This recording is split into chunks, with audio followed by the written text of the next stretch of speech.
getting louder than all of you put together. So welcome, and we are so excited that you were able to make it. And so we are starting off. So we start off with our prayer. Then the other bit is that link will come back on, but if you can copy it, it's still fine. Then we can start off. So allow me to say a prayer.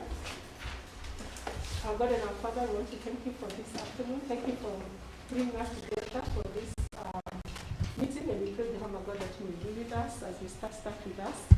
And for all the deliberations we make, we pray that, Lord, you may teach us, you may help us to understand what we discuss. We pray this in the name of Jesus Christ, our Lord and Savior. Amen. All right. So I'm going to start us off just for us to understand a few things. And one of it is a few of the rules of engagement. And before I do that, I want to once again welcome all of you on behalf of GRiC and the GRiC entire team.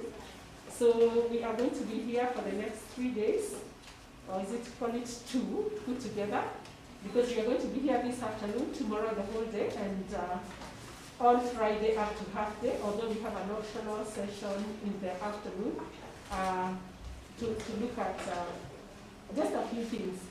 So I hope you all have received a program that has outlined part of it while you're here, but also gives a schedule of what we are hoping to do.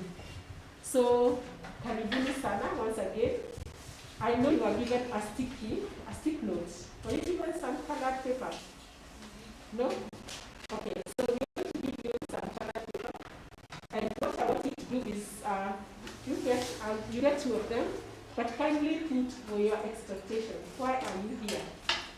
I'm sure all of us came here for a reason. Some got a letter and you were invited, but you took the steps to come here. So why are you here? What do you want to achieve? What do you want to get from this meeting?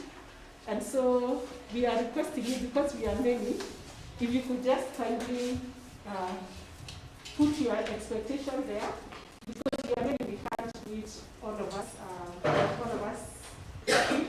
So we will put them together, and then tomorrow morning, as part of our recap, we will show you what the expectations are, and then we'll see how to try match your expectations with the objectives of the conference.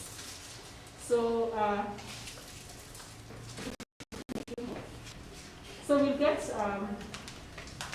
to write that, but as you get to write that, at least I hope you can allow me to just mention our norms. So this is the Domestic Sisters, it's a conference. And so what we are looking at is basically,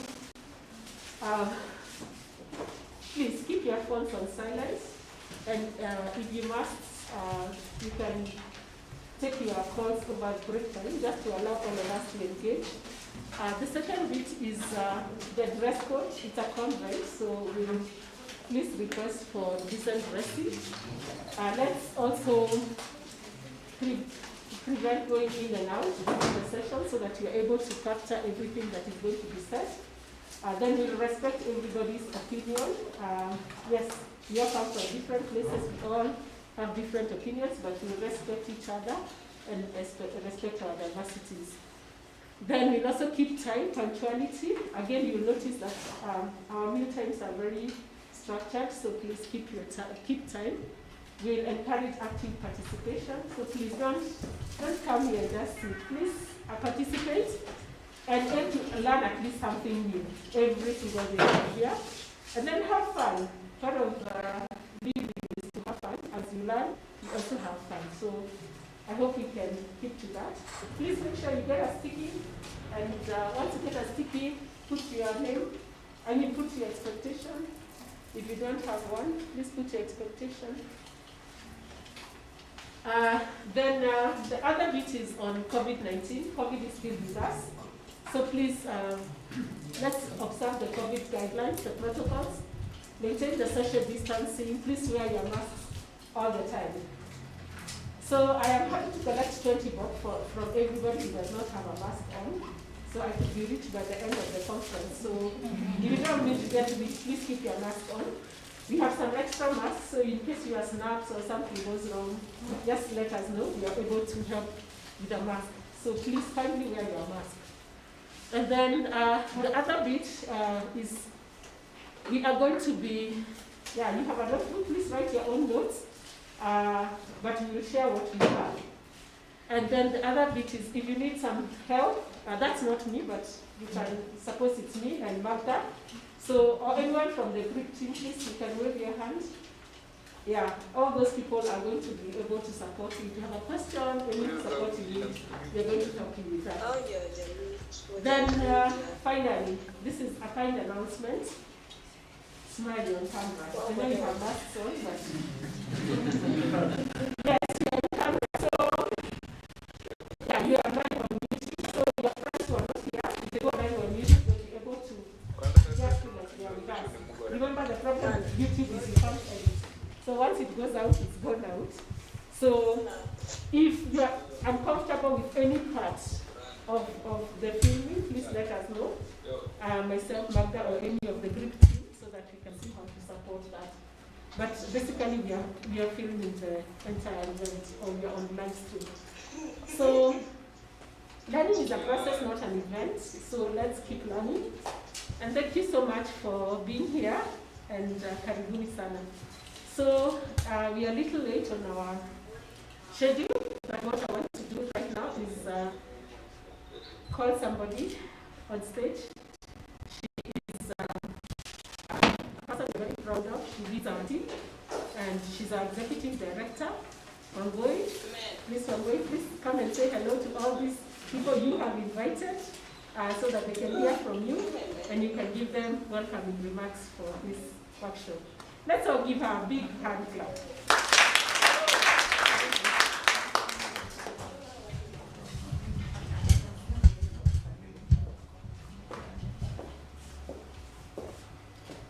Wow. It is lovely to have you all today, this beautiful afternoon. And for those of you who are with us and those who are online, it is a big welcome from the GRiC team. And we are so privileged and honored as GRiC, as an organization, to host you for these 2 days that you will be with us. It is our first youth conference. So you can imagine how happy we are, how we are feeling, and really appreciating your presence with us. And at GRiC, one of the pillars of our work is working with young people. And as you know, in this country and in most of the countries in our beautiful continent, the biggest population is made up of young people. And for us, we see our youth as an asset, not a problem. For us, young people are an asset, but not a problem. And our goal here at GRiC is to support, to engage, and engage, young people, so that they can find their space in the world. With the knowledge, with the resources that they require to survive and to thrive in the world.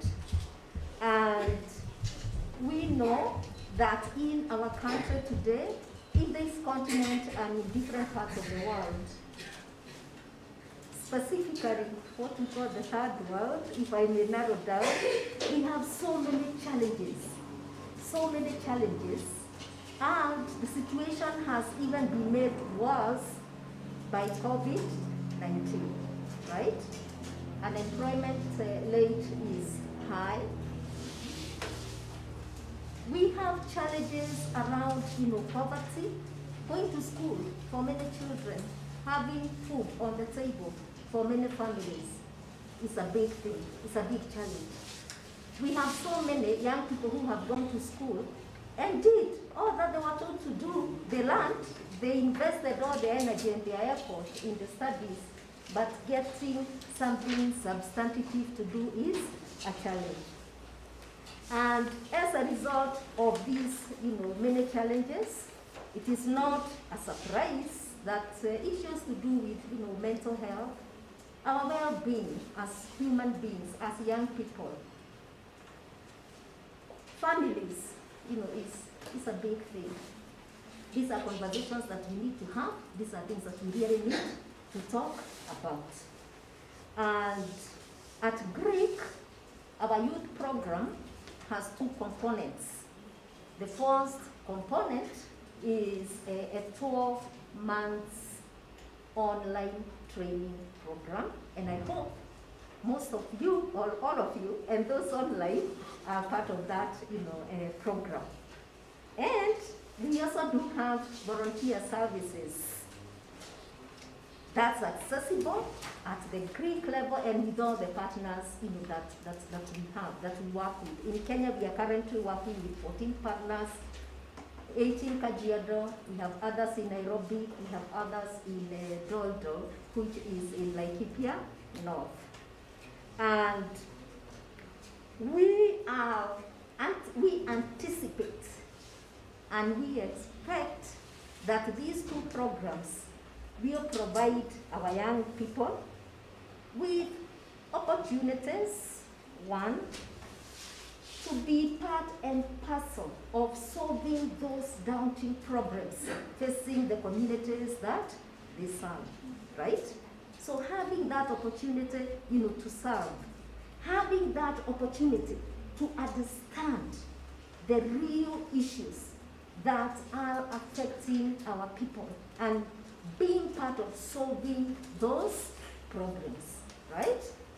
So we hope and expect, let me go beyond hope, but expect that the skill sets that you are going to get, you will use your imagination, you will use your creativity, you will use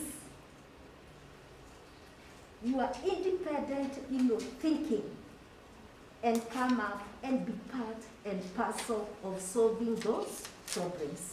And by doing so, you'll be change makers, you'll be social entrepreneurs in those communities now and in the future. And with all this said, we know that these are not easy. We do understand that there are many challenges, but even when the sky is so dark, even when the road is not clear at all, there is a lot of hope. There is a lot of hope. And remember that failing to fail is okay. It's part and parcel of life. Failing now and again is okay. But the most important thing is to learn from that failure. You work hard, and finally you succeed. Finally you succeed. So do not lose hope. Keep moving, and tomorrow will be a bright day for you. It will be a bright day for all of us. And we also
Alongside this, Peggy has supported them to a good number to enroll in different universities outside of the country, and specifically in South Africa, in the US, and in Rwanda through a fellowship program that is managed and supported by PACE.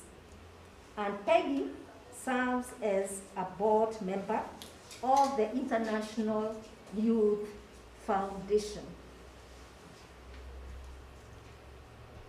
She has achieved a lot within a very, very short time frame, encouraging us young people that we can also do it. Yes, we can do it. And please join me in welcoming Peggy to give us the keynote address. Peggy.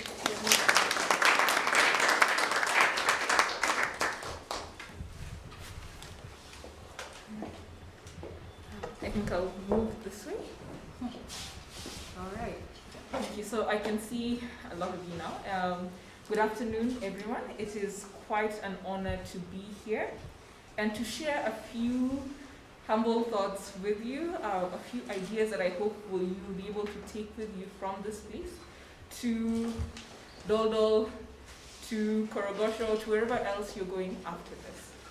I'm going to start with a brief discussion. I'm holding something in my hand, and I want you to, I don't know how many of you can see it, I'm holding something in my hand.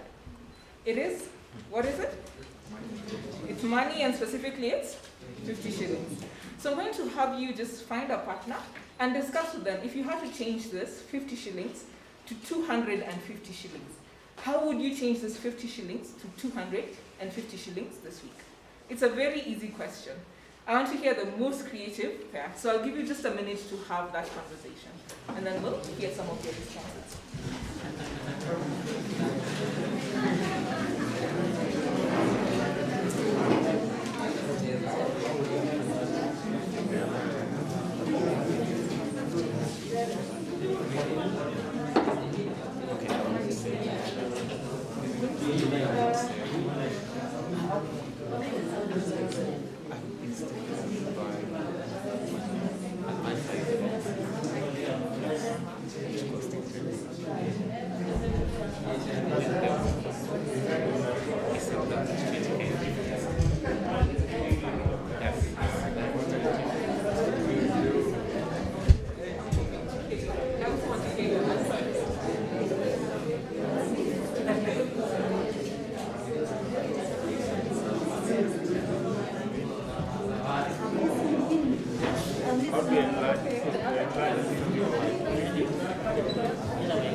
Some ideas. How did we get the money, this 50 bob, into 250?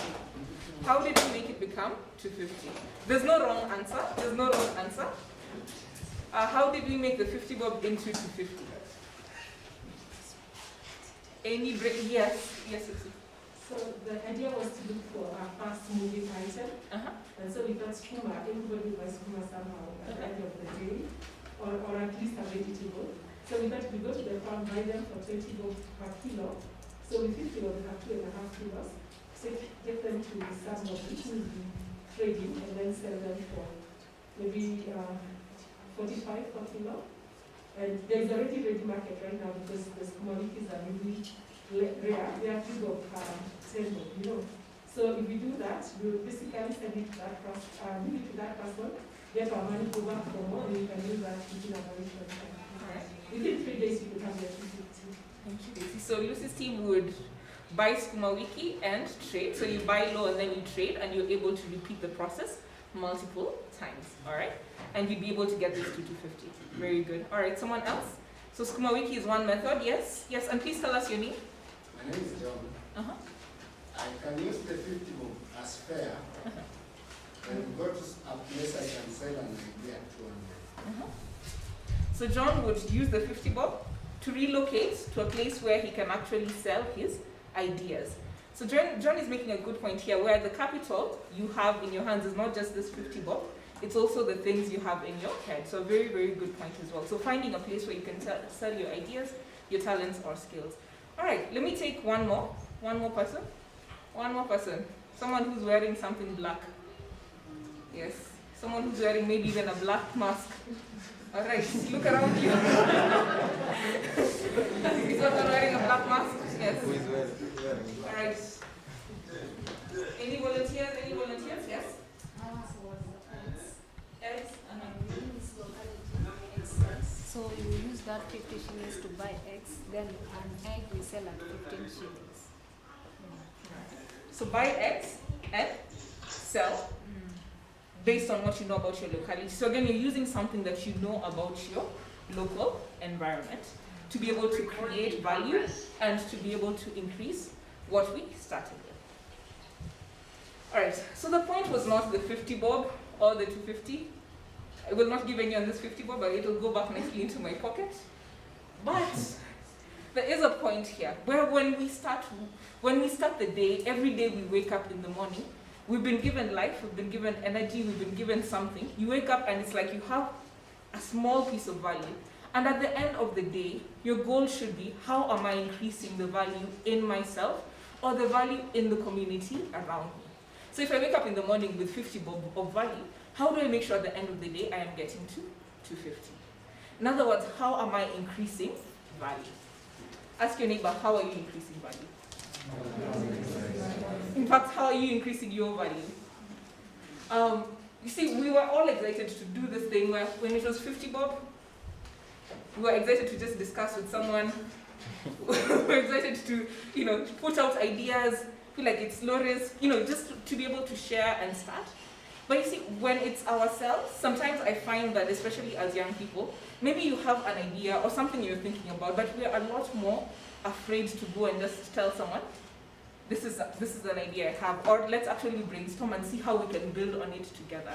So the first message I'll tell you, or the first thing I'll start with is, take that thing in your hand, don't hold it, and actually just discuss with the people around you, and get ideas from the people, especially the people in this room, because they're able to actually build and add value to what you have initially. Maybe you hadn't thought about the eggs, maybe you hadn't thought about the skooma, but now because you've discussed with the people in this room, you've actually left with something more than you would have in the first place. We are here as a group for the next 2.5 days, and if I'll say anything, that you should take with you is, this is a unique opportunity, this is a unique network. GRiC is such a unique network for us to connect with people here. Make sure you've actually met people and exchanged new ideas, and exchanged new thoughts, and actually learned something new, connected with someone new. So if you're from Miss Quatch, make sure you connect with someone from a different organization. There's power in connections, there's power in exchanging ideas, there's power in speaking up to other people. Don't just sit on what is in your head or in your heart. So that's the first lesson. That's the lesson of the 50 bob. The second thing I'll share is a story about the farm. And this is a realization I had when I was in class 3. We used to have a school farm. I went to school in a place called Kisumu. In Kisumu, we used to have a farm in my primary school, which was called Zavaria. And in the farm, I started observing things as a class 3, and very, very simple things. Very simple things, like when they plant maize, the thing that would grow is maize. When they plant beans, the thing that would grow is? And it's very, it seems like a very, very simple thought.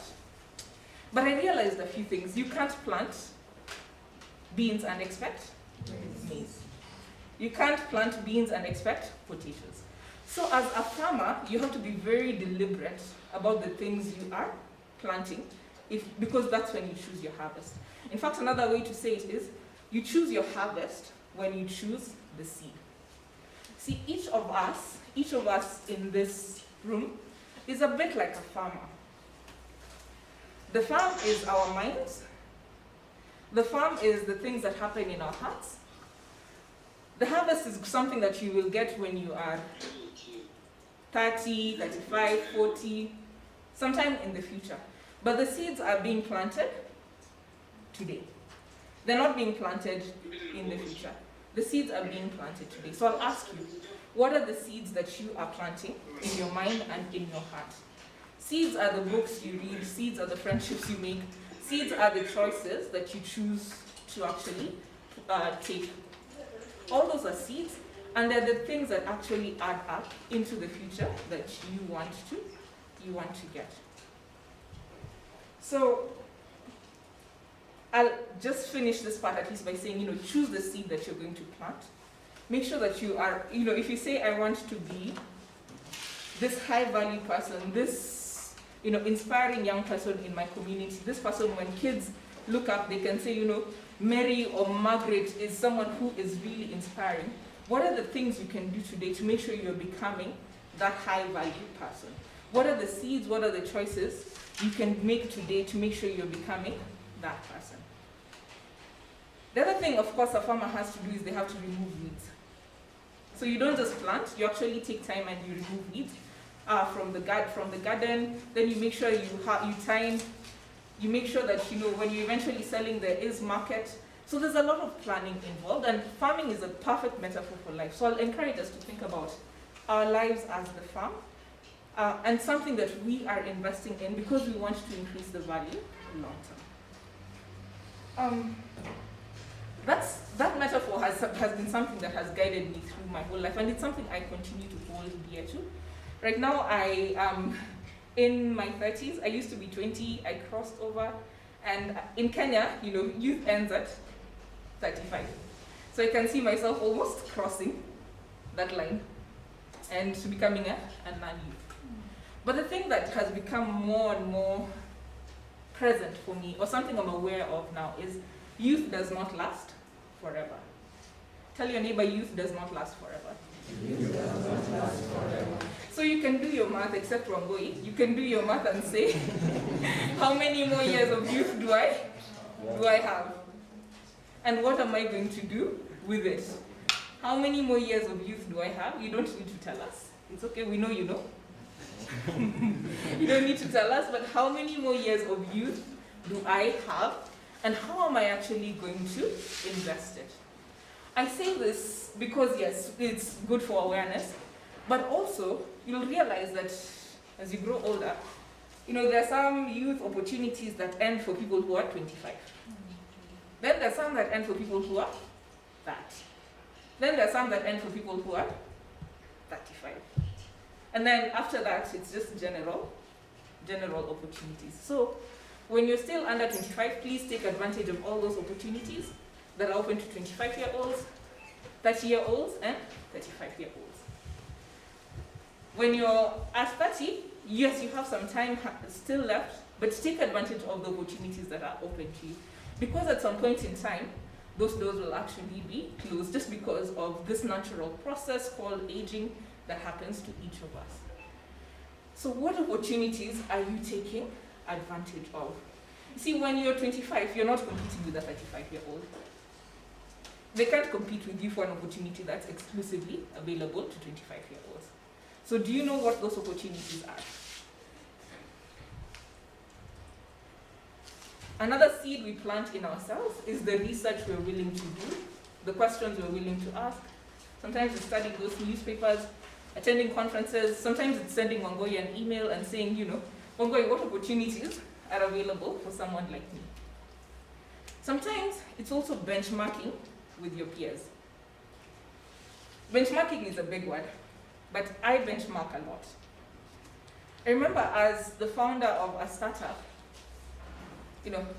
an organization that was just starting to grow, I had to figure out, okay, I don't know how to do anything really. I mean, I just know how to talk and I know how to get people around the table, and that's enough for me to be able to start.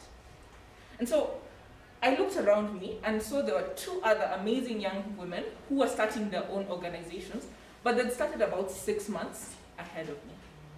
And these people became my inspiration.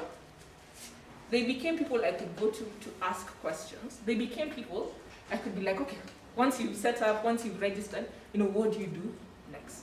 How do you form a board? So finding people who are 1 or 2 steps ahead based on what you want to become. Me, I wanted to become a founder of a successful organization. So I found people who were in that path of succeeding. If you are becoming a runner, if you wanted to become someone who was running a marathon, your benchmarking would be with people who are in that field of running.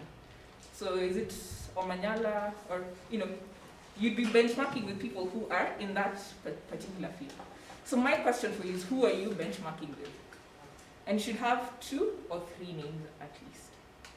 These are the people you can ask questions. They're not so far ahead that they don't empathize with your situation. Please write in your notebook, who am I benchmarking against? Lucy told us to take notes, so this is one of those, where I hope that after this conference, after this conversation, you come back and you're able to say, I am benchmarking against so-and-so and so-and-so. I was benchmarking against Maria Omare and learning from her journey and learning from her experience setting up her organization. I was benchmarking against Wawira and learning from that experience. And it takes a certain humility also to say, to be honest, I don't know, but I can learn from other people. And it's okay to, I think the thing that's even more appealing is when you tell people honestly, I don't know, I don't have the answer right now, but let me think about it, let me ask around and come back to you with a particular answer. So the thing to do is make sure you are benchmarking. We do a lot of talk around, make sure you have a mentor, make sure you have a role model, but I think people we're benchmarking with, people who can help us know how fast, how to raise our game basically. Those are such essential people. One thing I'm very proud of people in this room for, and Wangoi mentioned this also, is the fact that you've already taken the first step.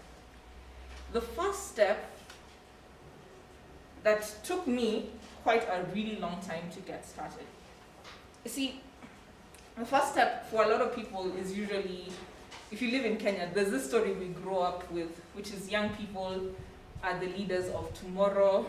In fact, every election cycle, you see the same, I don't know, we have an election cycle coming up in a few months. So you see the same leaders, the same faces, the same voices. But then we're told, young people are going to actually lead tomorrow. For me, the choice that you have all made, which is, I'm going to do something for my community, I'm going to do something that makes the situation better, is already a step in changing that story.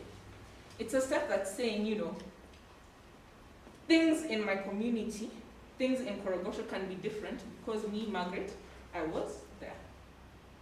Things in Dol Dol can be different because me, Judy, I was there. So you're already taking a step. And the thing that we do now in spaces like this with GRiC and other people is, and other organizations, is say now, okay, you want to take a step, let's think about the journey and what's the best strategy, what's the best route, what's the best plan for this. But you've already taken that first step. When I was starting PACE, a few things happened. I used to be, I was telling the story from when I was in high school, and we'd do cross country and we'd run around this community in Limuru where I was, and run past this government school. And it was always dilapidated, broken down.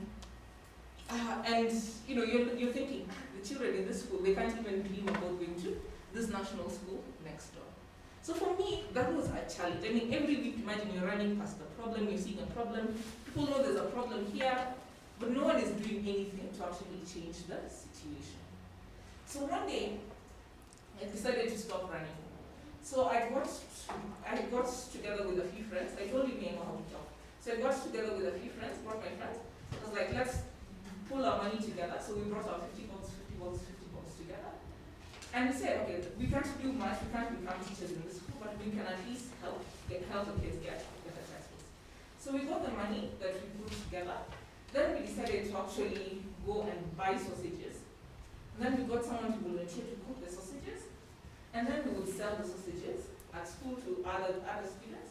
And then the money from these sausages, we sold the sausages for a full time. So the money from the sausages, we were actually able to buy a bunch of textbooks. We were able to buy a bunch of textbooks and actually take and donate to the schools.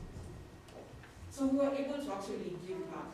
But it was a whole process of money to sausages,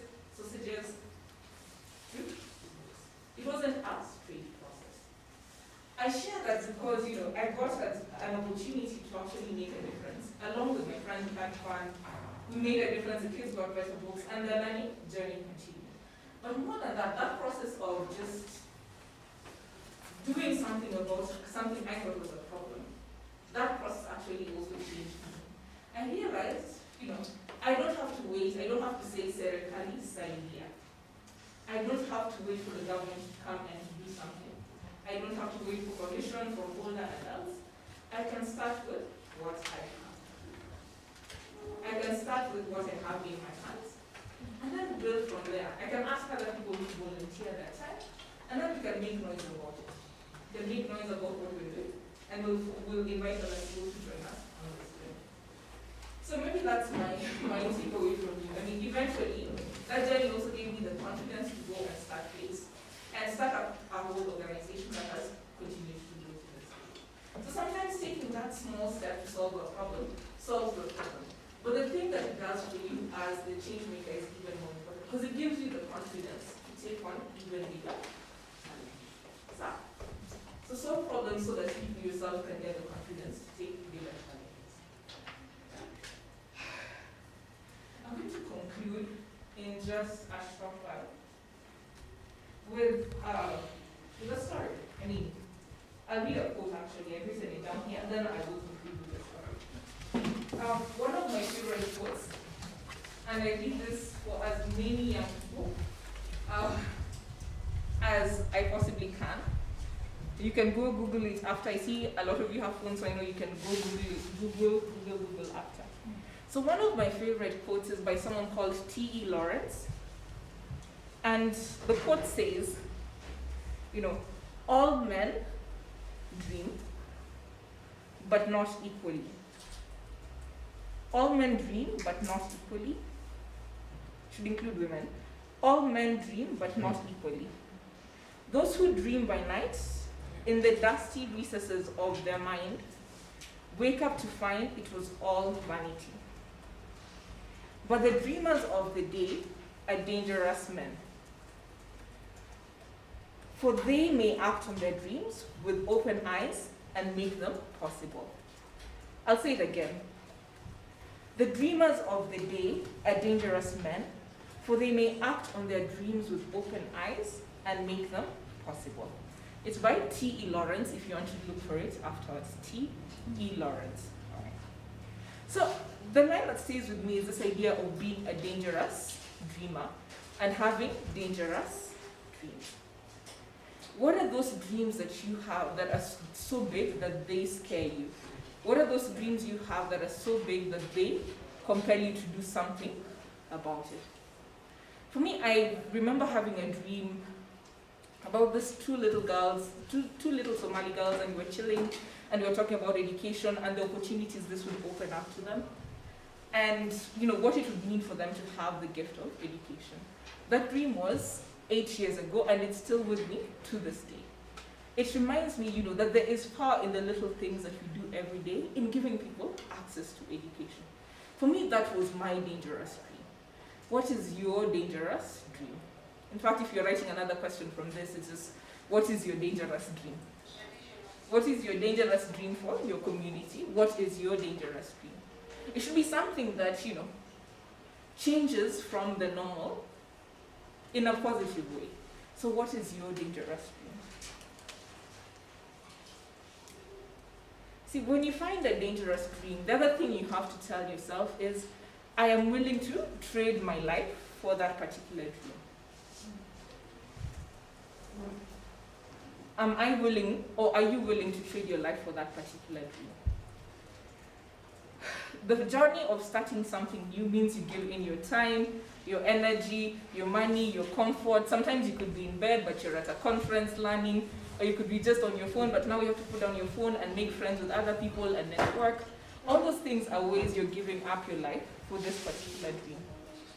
For me, I remember starting, and the things like you'd go and, because I was really young, people would be like, oh, are you the messenger? Where's the actual founder of this organization? Imagine you've gone to have a meeting with someone, and they ask you, are you the messenger? So you have to put down your ego, you have to put down your pride, and you have to actually just say, here is what I am. I'm in for. This is my mission. I'm not going to get into an argument. I'll gently explain to this person what's going on. There's a whole journey where you get support from GRiC and you get support from all these other people to actually pursue this dream and to work on them. If you're willing to actually get started. But if you don't start, no one can support you. That's something you should know. If you don't start to do something, no one can support you. So my charge to you is to start, to make sure you're doing something every single day towards your dream, and then to seek the support of other people who have gone before you. In my today, I'm going to talk about one last thing, and this is, I promise, the last statement, about living a legacy. What is the legacy you're going to leave behind? Now, legacy. Sounds like something for 60-year-olds or old people. Oh, wait. It's not. It's inclusive. Legacy is an inclusive term now. So live a legacy. Sometimes we think we have really, really long lives. We will be around forever. We planned, we're like, oh, I have this many years of youth left behind. Some of you have 15 years of youth left behind. Some of you just have 5 years of youth left behind. But in my very short life so far, I've had at least one moment that's reminded me that you will not live forever. A couple of years ago, about 3.5, I faced a very real life, threatening situation where I was like, the doctors were like, we're doing tests, you might not live that long. This is the reality. You thought you had, we do the math, you're like, you're going to live until 70. They're like, yeah. The test will tell us what to do next. And that was the reality in that moment. Such a moment crystallized things for me. I realized that, if I only had 3 more years to live, there are only 3 things I'd want to do with my life. I'd want to make sure my organization PACE was in great hands. I'd want to expand my family. And I'd want to make sure that I spent more time with my existing family members. That's moment of just, this is your life, you only have so much time. Gave me clarity. I knew actually what are the things I now need to do. So a lot of us think we will live forever, and we might, but we also just don't know when we will get called to cross to the next level. The thing I'm telling you now is to find out what are the 3 most important things you're going to do with your life. There's no correct answer. No one is going to take correct or wrong on you, but you need to know, or you need to start asking yourself, what are the 3 most important things I'm going to do with my life as Margaret, as Lucy, as Wangoi? If God only gave me 5 years, what are those 3 things I would focus on? If He gave me 70, that's a bonus because I will do those 3 things and I will focus and I will finish. But let me encourage you that none of us is actually here forever. So make sure with the time you're here, you're doing the things that actually matter. Make sure you do the things that matter. That's my conclusion. Thank you, ladies and gentlemen. Thank you so very much.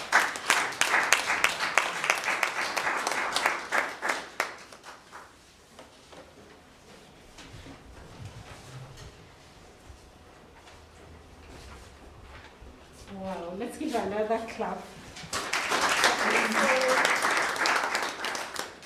I'm so wowed. I hope you guys are, yes? Are you among So what have you heard from her? Let me first go into being a teacher. I know I'm supposed to be something different, but what have you heard from Peggy? What is the one thing you take home? You said it's a learning process. So what's the one thing you take? Yes, Isaac. I've gotten the 3 Ds. Dangerous daydreaming. Dangerous daydreamers. Yes, I hope you're one. Yes, sir. Money earning is very important. Perfect. Nice. Yes. Those I'm benchmarking. Who you are benchmarking with? Yes. The three most important things I'll do with my life. Yes. Supposing you have, if somebody told you have a week to live, what is it you're gonna do? Yes. Adding value to oneself. Yes. Adding value to oneself. Yes. Taking advantage of the Great. You choose your harvest and you choose your seed. Perfect. Yes. the most dangerous thing I have for my community. Yes. Living a legacy. Sorry, can you hear? Living a legacy. Leaving a legacy. Yes. It is good to learn from other people. It is good to learn from other people.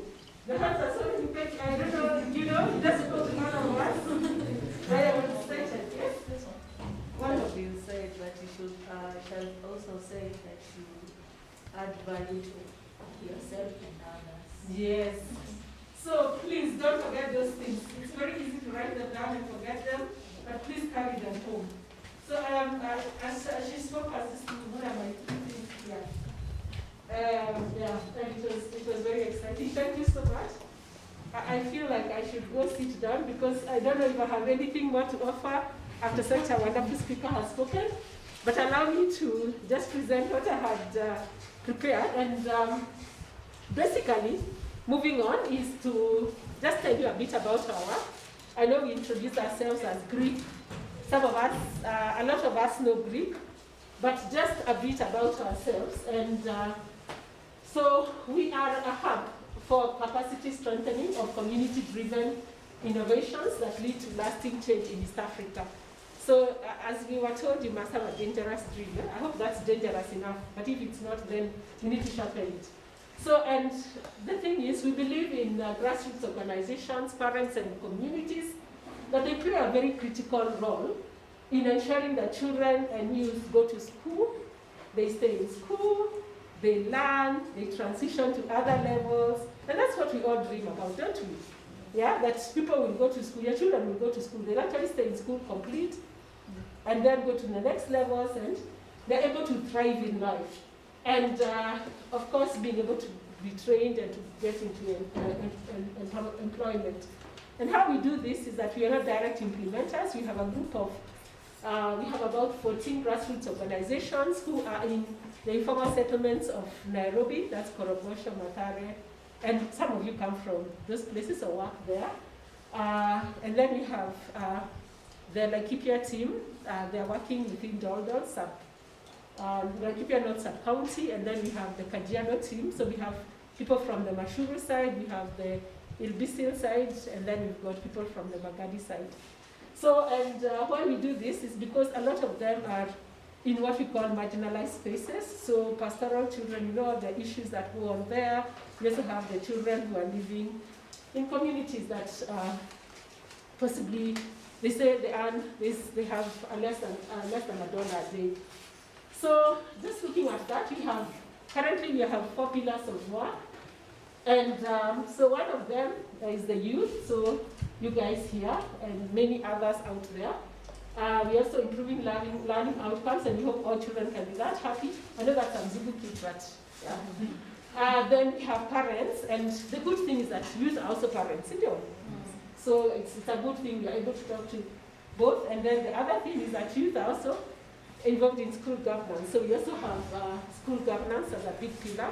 So the school governance is basically looking at what's happening in school, what are the systems, what is there in place, and how can we improve that. So going back towards the youth, allow me to take the branch towards the youth. We do recognize the creativity, the innovation of young people and engaging them. And so we want to continue building, or we already strengthening their capacities to thrive and provide leadership in their own communities. And I think Peggy and Wangoi have alluded to that, so I won't repeat that. We also want to develop leaders, and developing leaders it starts with you, yeah? And you need to, we think that, or we aim to make sure that as we develop leaders, there are people who care, like you do, and are committed to support social development programs to improve the quality of life of the vulnerable communities, where some of us come from.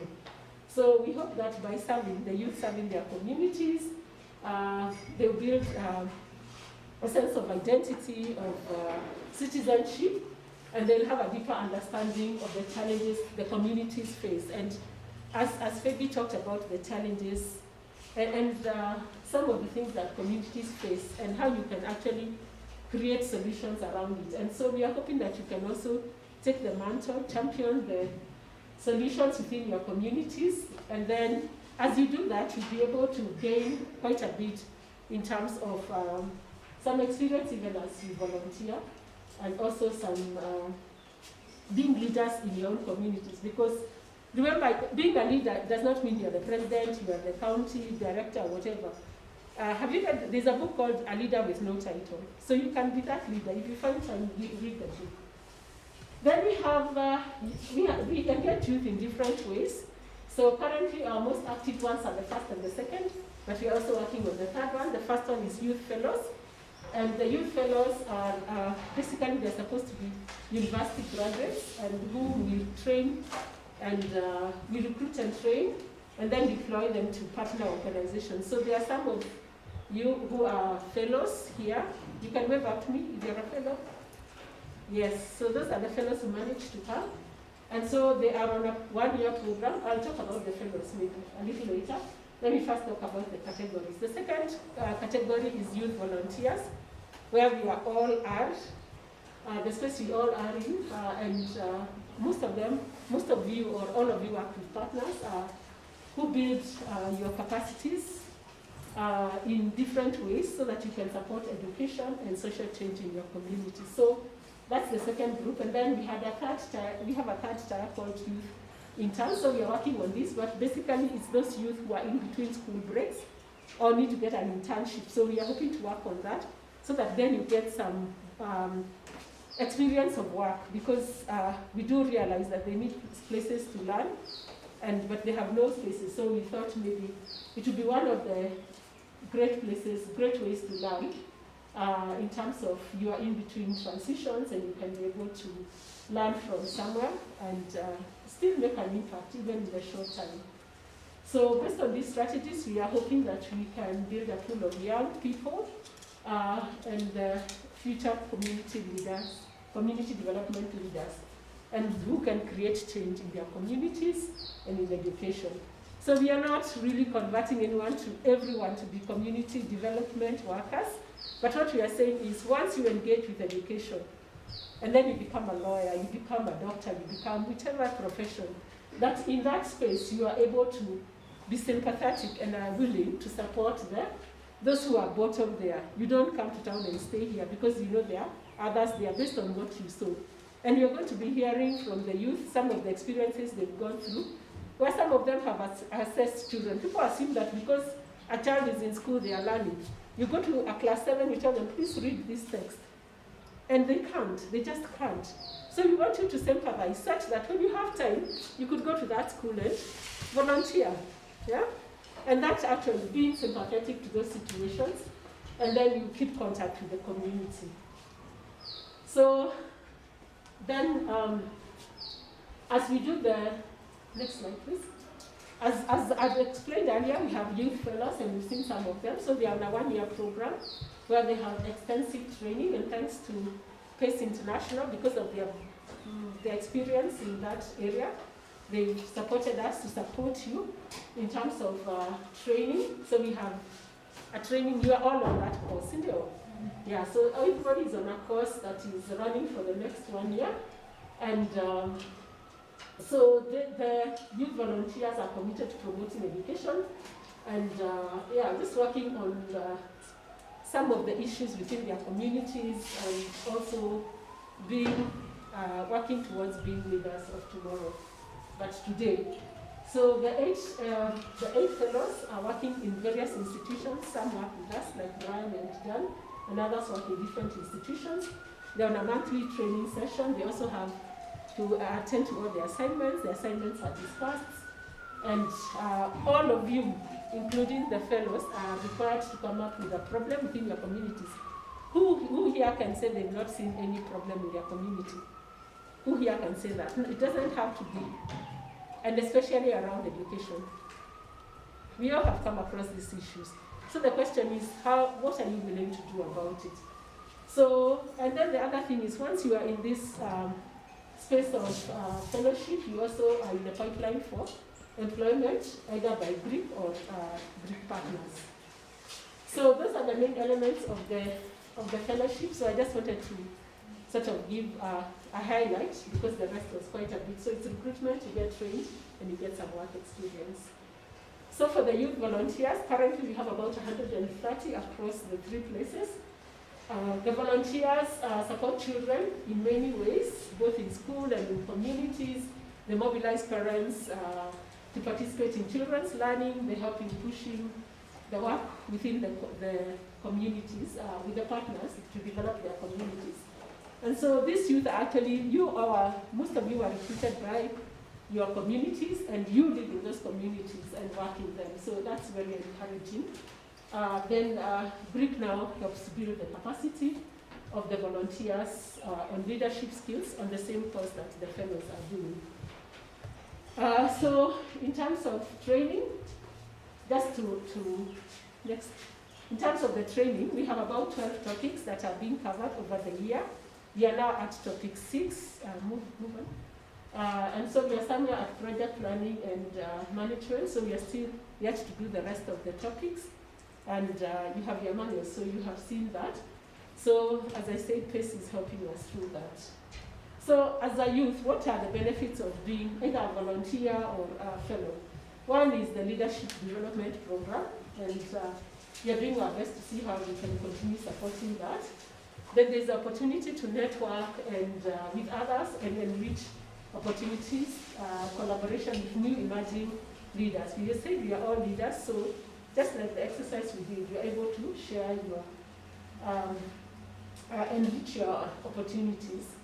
You also have access to professional development and entrepreneurial skills such as communication, problem solving in an unstructured way. So it's not, you don't have to be in class, but because of what you are saying, learning from the ground and real experiences, then you are able to infuse the collaborative discussions with a diversity of perspectives, because all of us have different perspectives, but also you see things from a different way, so you can share and build on that. Then it also helps you to open doors and minds and networking for engaging emerging social entrepreneurs. And we'll hear about this as we continue through the sessions. So what have the youth done so far? So one of the issues is last year during COVID-19, we engaged with some of the partners, and we had a lot of volunteers who engaged in these processes. Some of them were able to sit with the children, and they had solar-powered radios, and they were able to help children continue learning during the COVID season. Others who had, the Kisapuk has a community learning center, so they had a TV and they were able to broadcast the KICD sessions for the learners. Then a lot of us were able to develop worksheets or what came out of some of these websites, and they were able to take that to the kids. So the kids didn't lose out totally, they were able to continue learning. Then others organized study groups, and where peer-to-peer learning was supported by some of the teachers who were there, but majority of it was run by the youth volunteers. Then the parents were also mobilized and educated on different ways of engaging with their children. And we'll also hear a bit more from the youth, what they actually do with that. So we tapped into the time and the energy of the youth, especially for a lot of the colleges were closed, schools were closed. So those graduates that were at home, we were able to engage them. And so we were able to engage a higher number, 216. So just to explain the variation between 130 and 216 is because those like the university graduates who were able to tap into their energy that time, so went back to school. So it is those who are in between transitions that we still have with us. Things that the youth are able to do. These are youth from one organization, and they were helping out to do a kitchen garden. And yeah, so some of those things, yes, the children are still learning, but that also has nutritional value. Then here we have children supporting learning through tutoring, but also others with home-based learning. So this is one of the schools we went to. It's in Mathare. So that is a youth volunteer who is actually, I was in that class, so I was able to see the lesson. It's actually from PACE. Then we have parental engagement. A lot of you engaged parents. So this is one of the youths of Osotwa, the one who is holding a phone. And these are parents in the village. You can see it's deep village. Eh? So what happened is we had a program called KKL, Keep Kenya Learning. And what they were doing is helping parents to understand digital literacy and also how they can help their children. So that was one of the things we were doing. Please, so again, I've also put that mobilizing of resources to support children. So apart from technology, some of you have fundraised for books, and others have been able to, like, I think PACE also has done that, and a few people have been able to fundraise other resources for their children. Next. Then support learning. A lot of you have been able to do the assessments of kids for remedial learning. Others have actually gone into helping remedial learning. Others have helped marking of exams, making of teaching aids so that then it's easier for the teachers. As I talked about study groups, but also after school classes.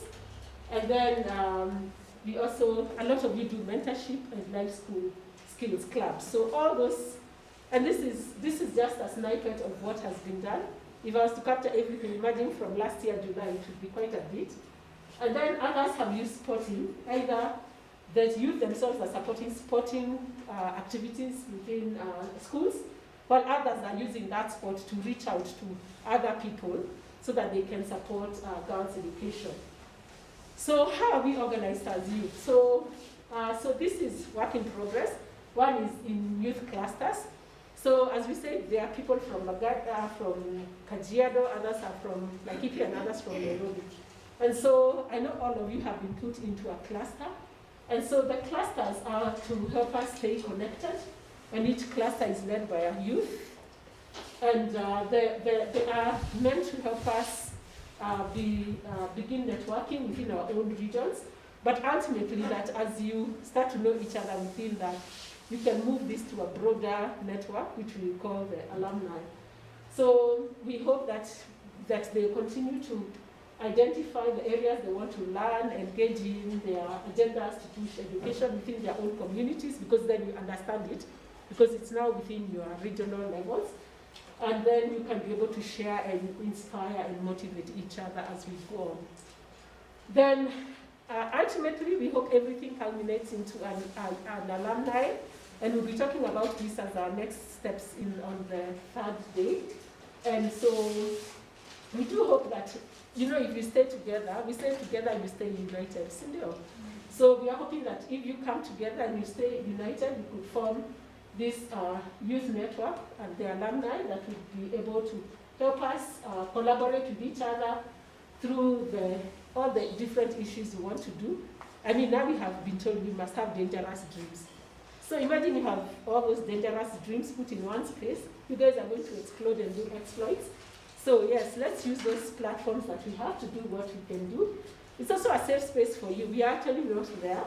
It's a safe space for you to discuss your different issues. It will be a space where you can share the job opportunities, share topics of interest, and that will help you grow as a group. So everything looks very nice, but of course we've had our own challenges, and one of them is youth. I called it movement, not because it's like a group of people doing something together, but it's because there are a lot of moving parts. Some of you have to go to school, so we engage you just before you get the hang of it. Then you have a school opportunity, you have to leave. Or you have a job opportunity, you have to leave. We are well aware, of course, we are sad and happy at the same time. We are sad that you've left us in the middle of something, but very excited that you have a new opportunity, and that's life. So with that, then some of the partners feel like, we've just joined the youth, and then they've started on this program, and now they have left. And we say, those ones will be sympathetic to us. When they come home on holiday, they will come and help us. They're the ones who have, they're the ones who are left. What we do is continue recruiting others so that then we continue having people who can learn. Then incentivizing youth. Of course, people have different interests, and I think the biggest problem is how do we inspire you, how do we motivate you to keep going? Because we are not able to pay your volunteering, so how do we keep that going? And then finally, we are still on a journey to learning. So a lot of you feel inadequate that, yes, you have many children, you don't know how to handle them, and that is where we come in and the others to help you learn. So that you don't have to feel inadequate, we are there and we are walking the journey with you. So what are your other challenges? You tell us before we end the sessions. Next. So it's basically why we are here, what are we willing to do, what do you have in your hands that you can work with? Some of you are very good have good communication skills. They can help us do things within our organizations. Others are able to do, to teach children, like I think I saw Jane here, she does a very good job with teaching children. Others are helping them learn different things, and people are supporting just many, many things. So what do you have in your hands that you can work with? How can you improve on it? So my take is, let's talk, let's become problem solvers, and let's lead from where we are. Thank you very much.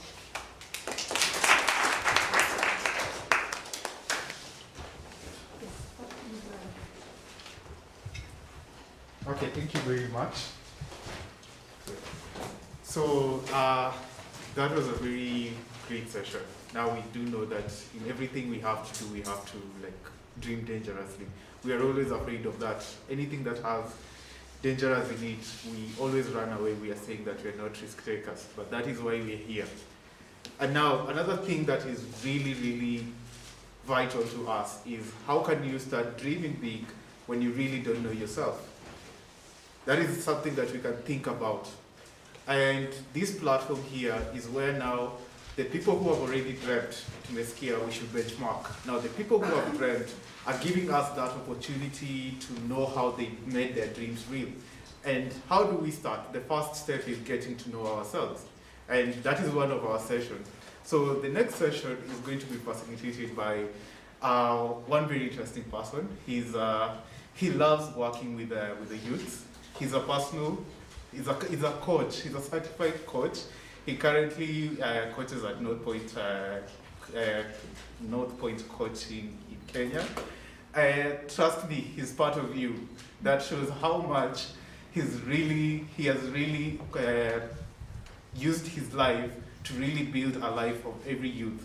So put your hands together to welcome Coach. Coach, he's a teacher, he's a pastor, Coach Lady Washira. I told you at the time.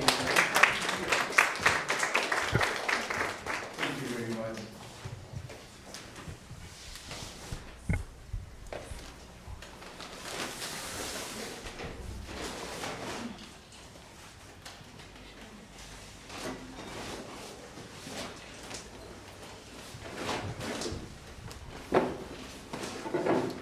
Good afternoon. Good to be here.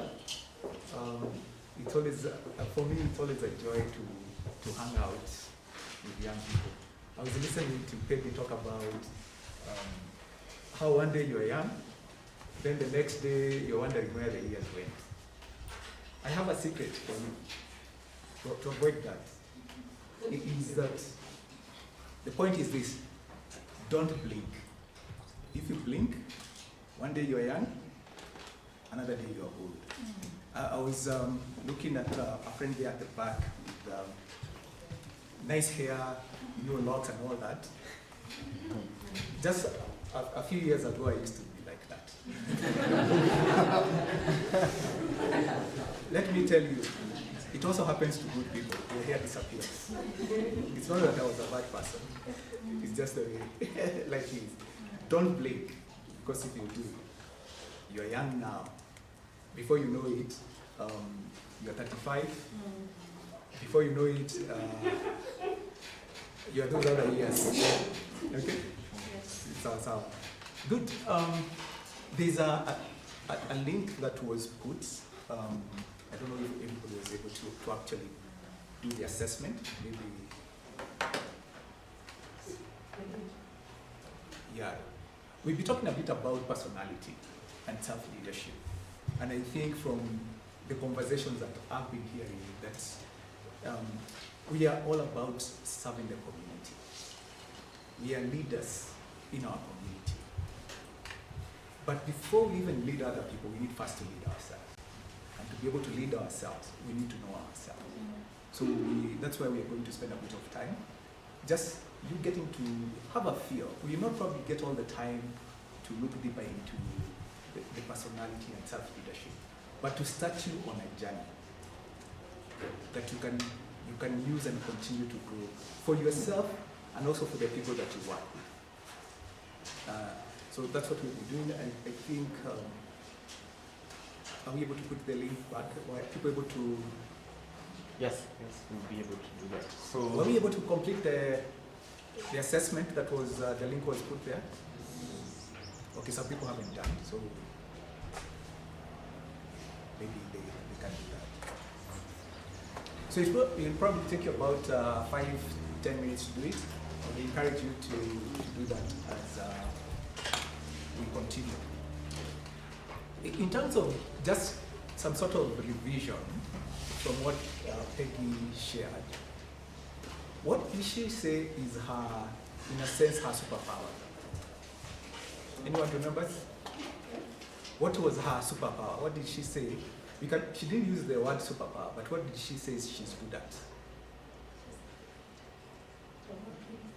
She's good at? Okay, at the back.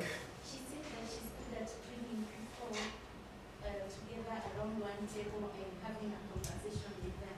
Okay. Yes. So I think two angles to it. She said she's good at talking, she's able to mobilize people, to bring people together for a common goal. So what I want you to do as you do your assessment, turn to your neighbor and tell them, what is your superpower? What is your superpower?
Okay,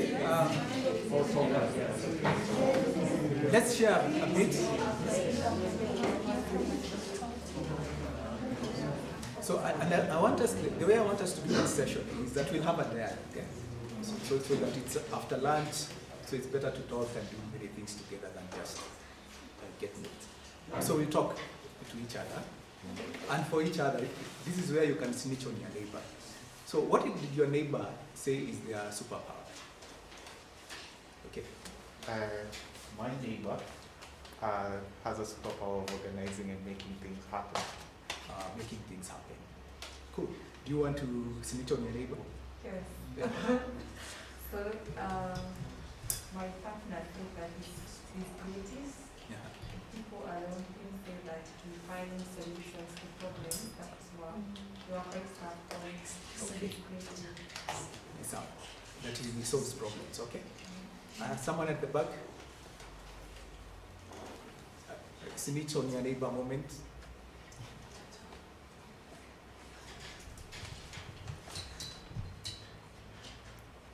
Or you can see it on yourself. It doesn't have necessarily to be your name. What's your superpower? So, her superpower, Yeah. it's analyzing and finding maybe the best alternative. Yeah, the best alternative. That's a suggestion. But he's good at calculating with maths part. Uh-huh. Yes, and she's good at engaging. She can engage with different people. Okay, good. So someone who can engage. You're good with math. God bless you.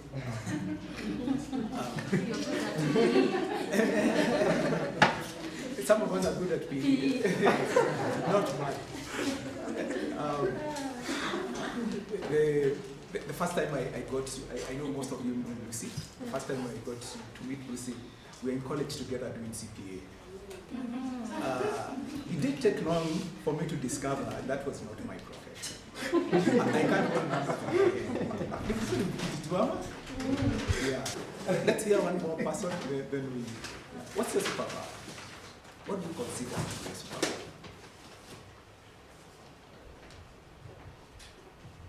Okay. So I need to choose someone. Excuse me. I'm really suffocating under the mask. So is it possible to be able to identify someone else's superpower?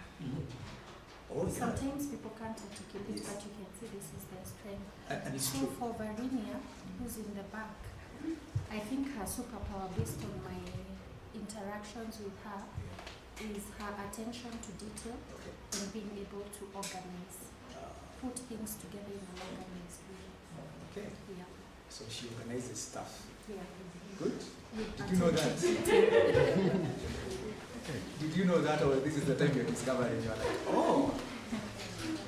Okay. So, I hope everybody has now done the assessment. And at the end of that assessment, it gives you a 4-letter code. Yeah? Okay? I hope you've gotten that. Let's share a bit about that. What is your code? What code have you found?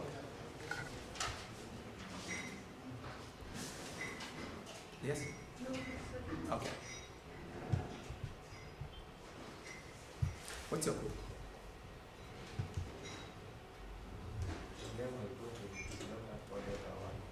It's probably a 5. There's an extra one, but the first 4. Sorry? Yeah, but okay, there's protagonist, but there's something that either has an E, A.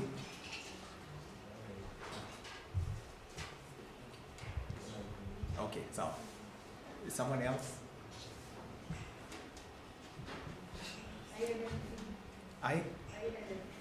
INFP. Okay, good. Let's hear 2 more.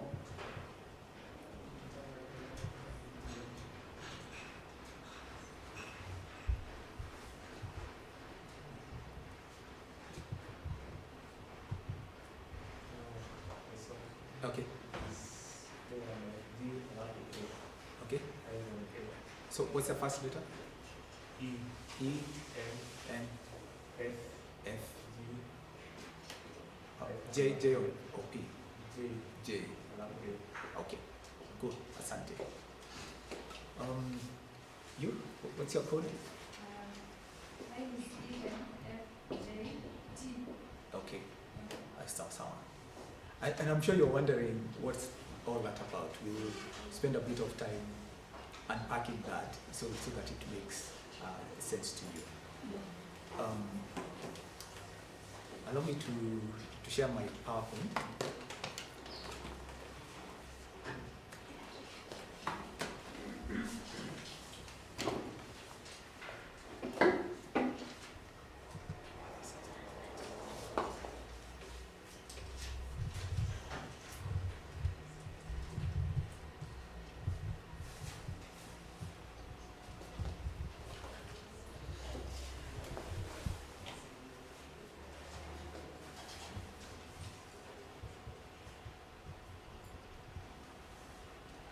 So part of the bigger thing that we want to cover is about self-leadership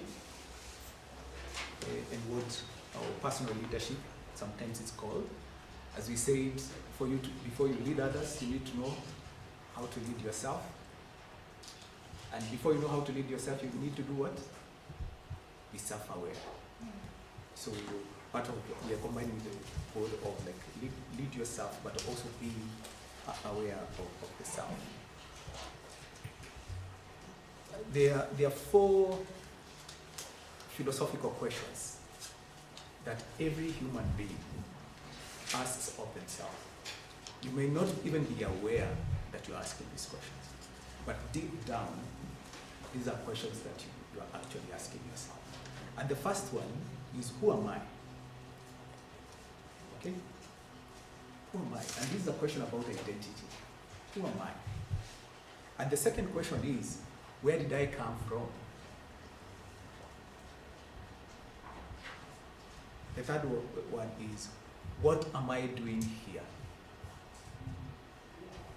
And then the fourth is, where am I going after here? So these are what are called 4 philosophical questions that every human being is trying to answer in one way or another.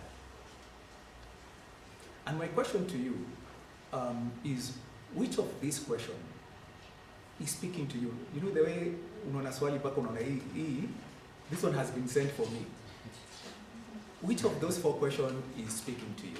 And there's no right, wrong answer. It's which one is talking to you?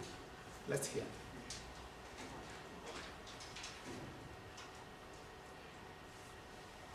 And we can start at the back as we come to the front.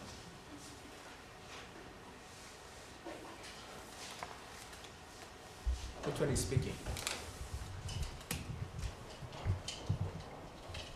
I started with my friend Vincent. Which one? Where am I going from here? Where am I going? Do you want to share why that speaks to you? Yeah, because I feel that after here, I'll be having a lot of experience and skills. Yeah. So I'm asking myself that where will I go and that I will apply the skills. So how am I going to apply the skills? Okay. So you're looking at after getting power.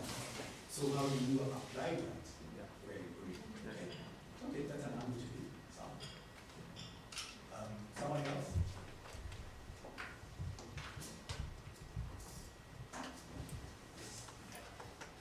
I think who am I really speaks to me. Because I know I am Melvin, I know where I come from, but despite all that, we're still locked in identities. And we really don't know, I tend to like not know really who I am or myself, like, and that's why it really talks to me, because I can't understand that. We're really locked in identities, and that's just it. Yeah, and you do make a good point that many times it's not just how you look, your biology, your name, and all that. Sometimes it's much more deeper than that. And deep down, you're also searching for that. Who am I? Okay. What am I about? So it's a very deep question to spend time on. You know what I say, don't link person to blame, you get yourself old. But I want to encourage you in this season of being a young person, spend time thinking about this, because the answers you get will influence how you do life. As Peggy said, how she talks, that's self-identity. I am not doing many things, but I know what I'm at. And that's what we want to start in this conversation, where you can be able to actually say, this is who I am, this is what I'm doing, and this is why I'm here, this is what I'm doing. So, I think you said you have to help me. Yes. Okay, thank you. One more person? My name is And please tell me. Sylvester. Yeah. Mine I can actually ask myself, what am I doing here? Because actually it's I'm expecting something. Yeah. In accord of my expectation, I'm here now. Before I ask myself where am I going, I will start by asking myself where am I here actually, because that will complement the next question. Okay. And is that why am I? And here has been dimensions. There is here today, why are you here? And it's good to be able to define that. And there is the one, I don't know if this still happens in colleges and universities where people used to write, Lenny was here. Did you guys do that? And the question is, what did Lenny do?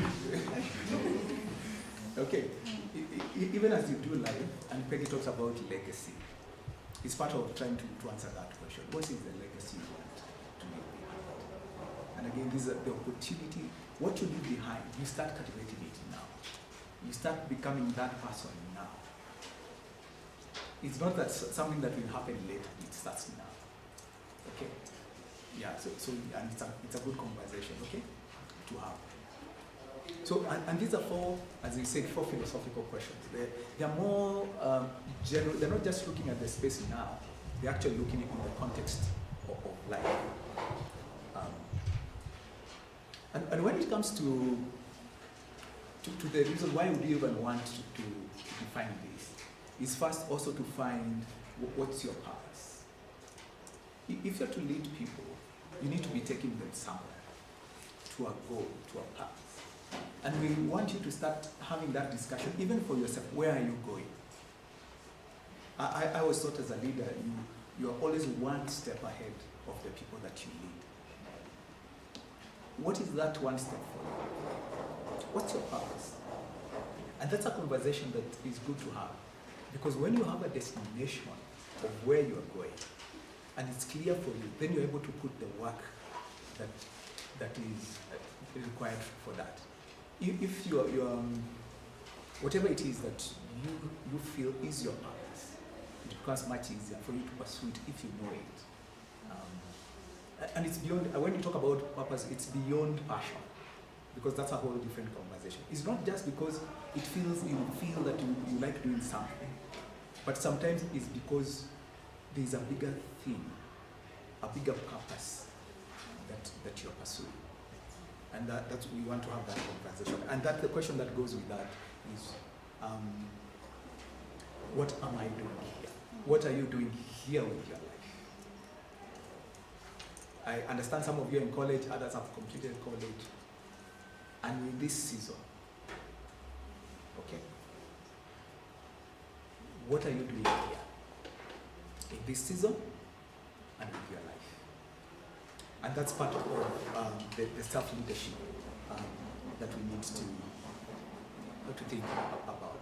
There's a famous saying, and maybe some of us have heard this, and that there are two important days in someone's life. Okay? What are those days?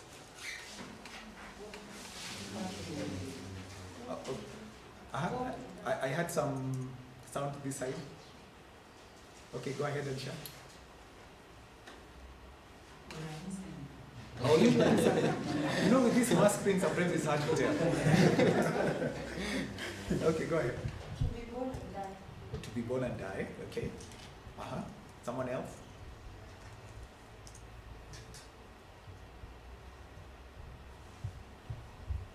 How can I say something? I did it. Ulikuwa kwa self denial, but no, I'm not saying something I think something I had someone say. Yes.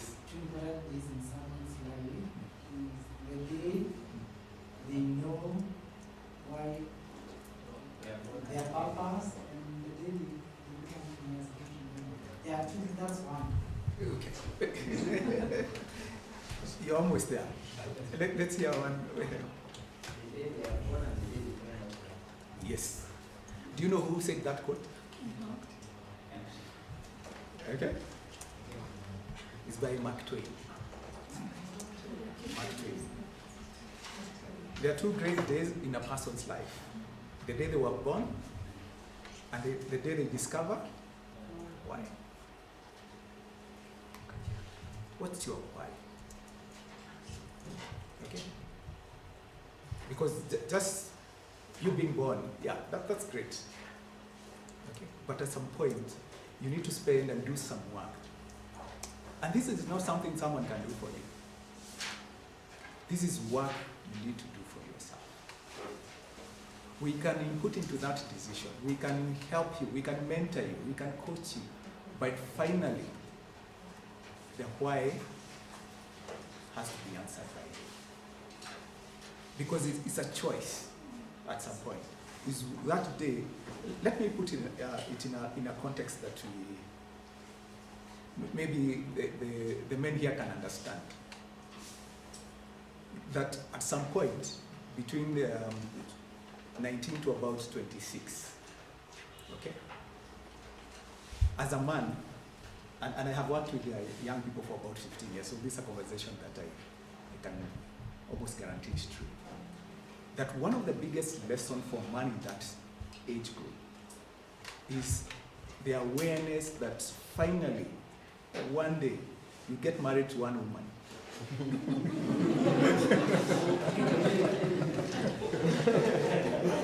Initially, you are like, whoa, all of them, wow. You're looking at this one, you're like, ooh. Then this other one, you're like, wow. Then one day, it dawns on you. It doesn't matter. You get married to one woman. Okay? I don't know if ladies have that. I don't have enough experience as a woman, so I'm not speaking to that. Okay? So at the end, even for your own life, you will have to make a decision. You can be good at math, you can be good, all these many things you can do. But at the end, you have to choose one line and to say, this is where I'm committing my life to. That's also what is called purpose, that you are committed to that purpose. Okay? Wangoi is committed to ensuring that there is what? What she committed, you have worked with her, what she committed to? Let's hear this. So let's talk. What she committed to? This one I didn't even choose who to answer. What she committed to?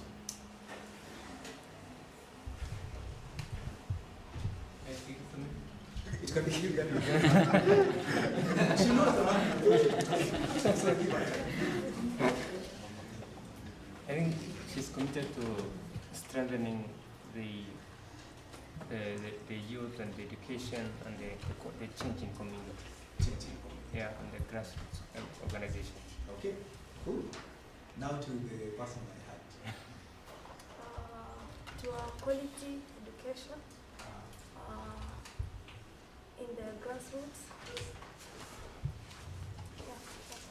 Okay, good. Let's do one at the back. What she committed to?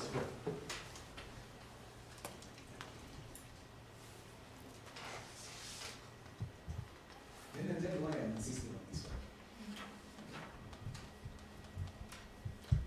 Yes, my brother Shah.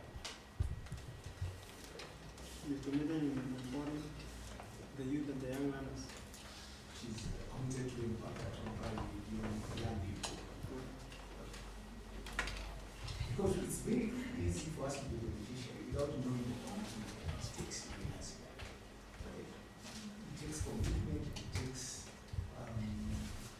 dedication. And I'm using her story as part of, as we talk about self-leadership. Because at some point, she made the decision and say, this is what I want to pursue.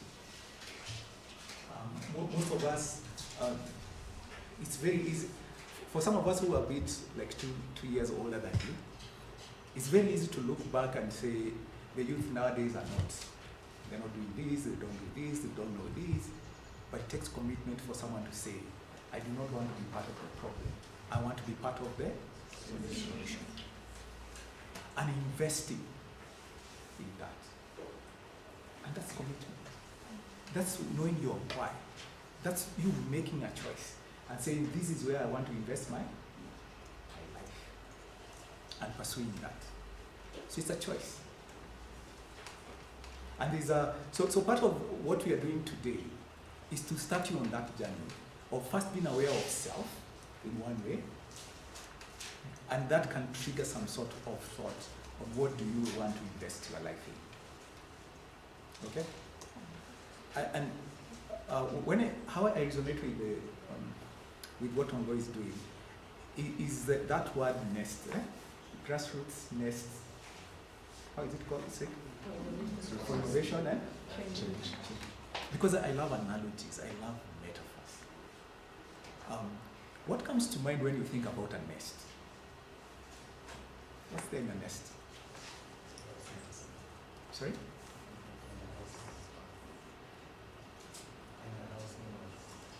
With this mask screen, sometimes I don't.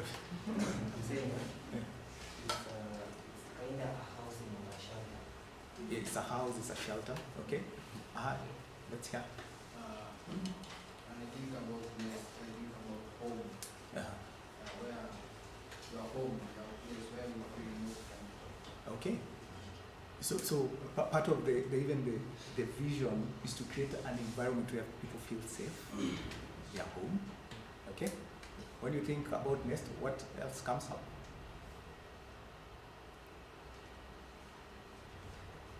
Where something is birthed. Where something is birthed.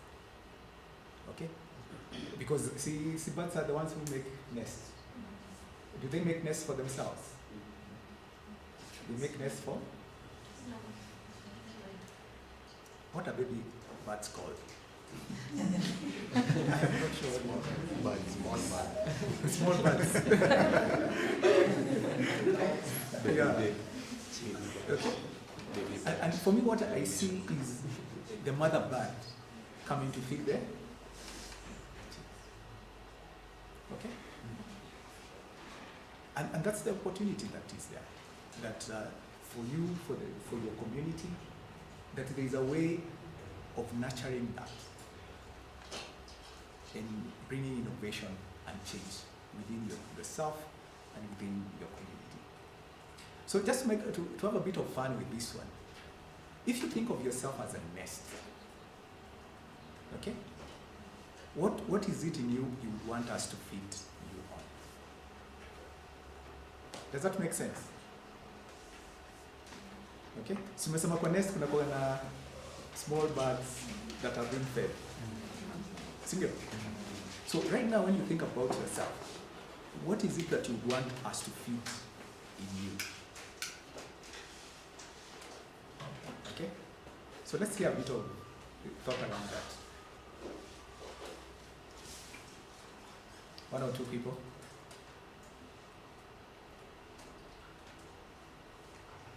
Kama ni swali ni ngumu mnaniambia nilifikiria tu.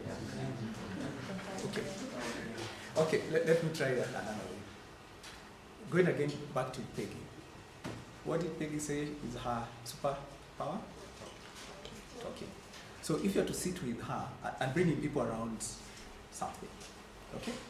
So to have a meaningful conversation with her, talking about how to empower her would be feeding what? The gift, the superpower that is already in her. So actually what I'm asking is, what is that superpower you have that we need to nurture in you? Sawa? Okay? So this is the disclaimer. Just say what is in your heart. This is put your best foot forward and just tell us, what is that thing? What is that dream you want nurtured? What is that talent? What's that thought? What is that dangerous dream? As Peg reminded us, that you'd want nurtured. Sawa? Can we hear from at least 5 people? Sawa, okay.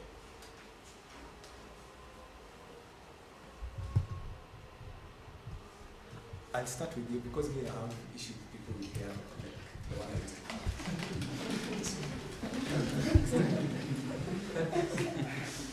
I want to share, but how I wish someone else would share, then I'll see exactly what you're asking.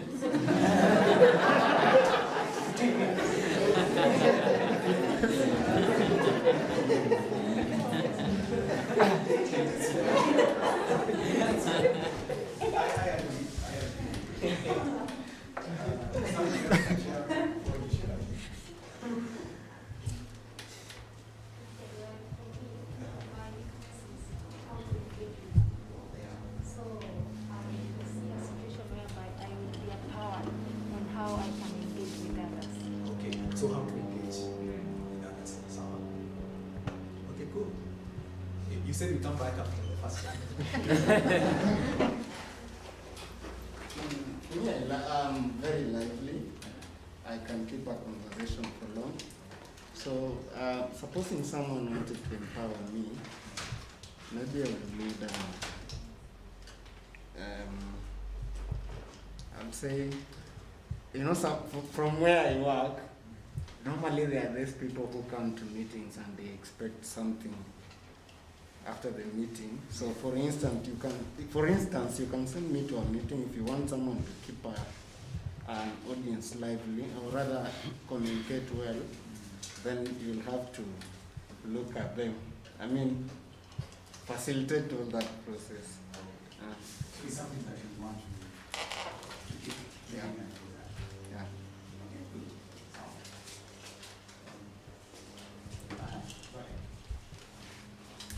Okay, for me, I'd say that at this point of time in my life, I'm being faced with a lot of, like I have a lot on my plate. So if I was to be empowered, I think I'd like to be a better manager of all that. Okay. Yeah. You're able to juggle all these different things that are happening, right? Yeah. Okay, good. Those are like fine.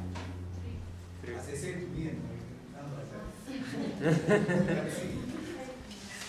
So you're still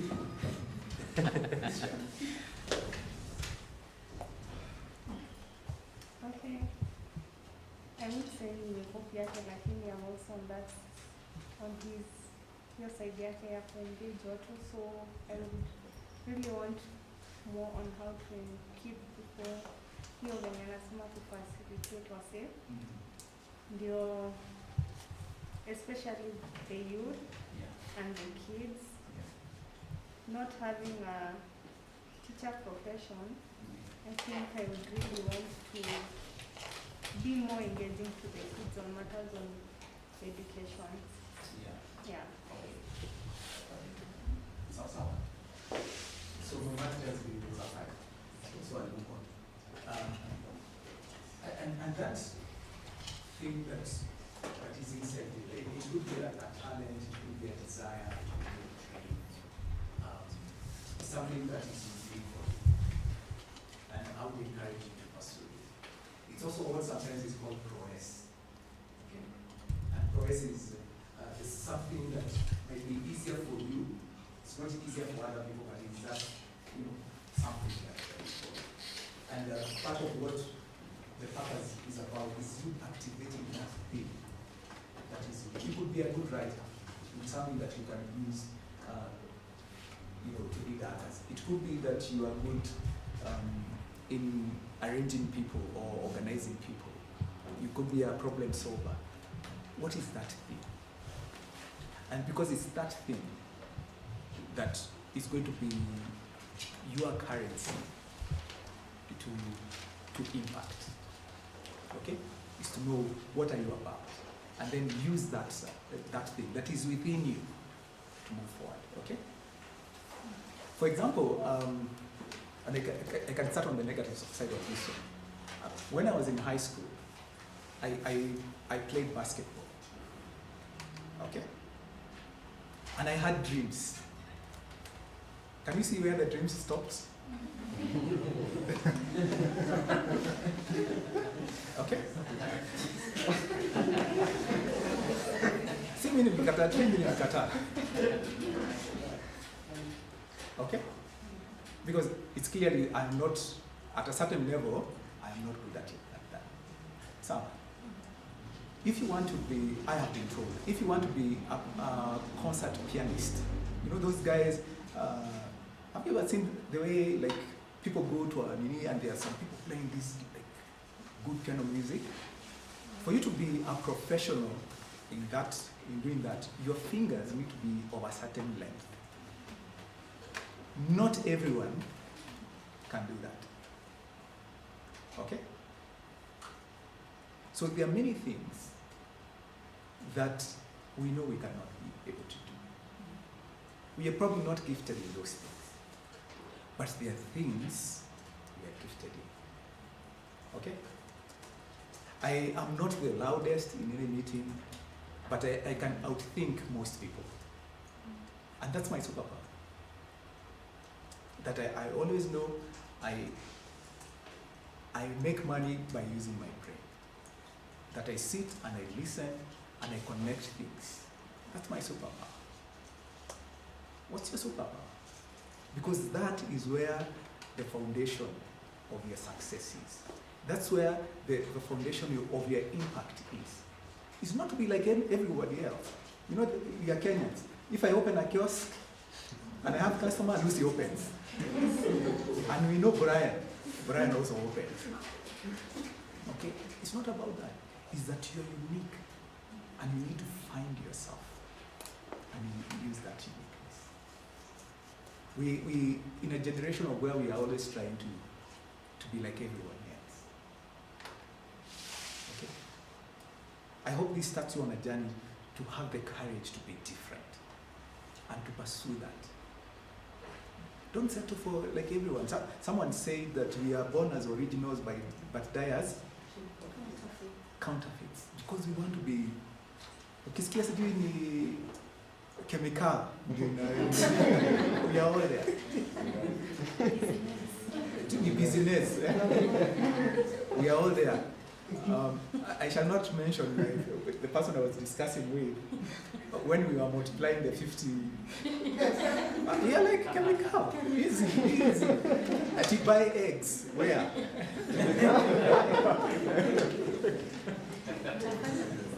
Tunafanya business. Okay?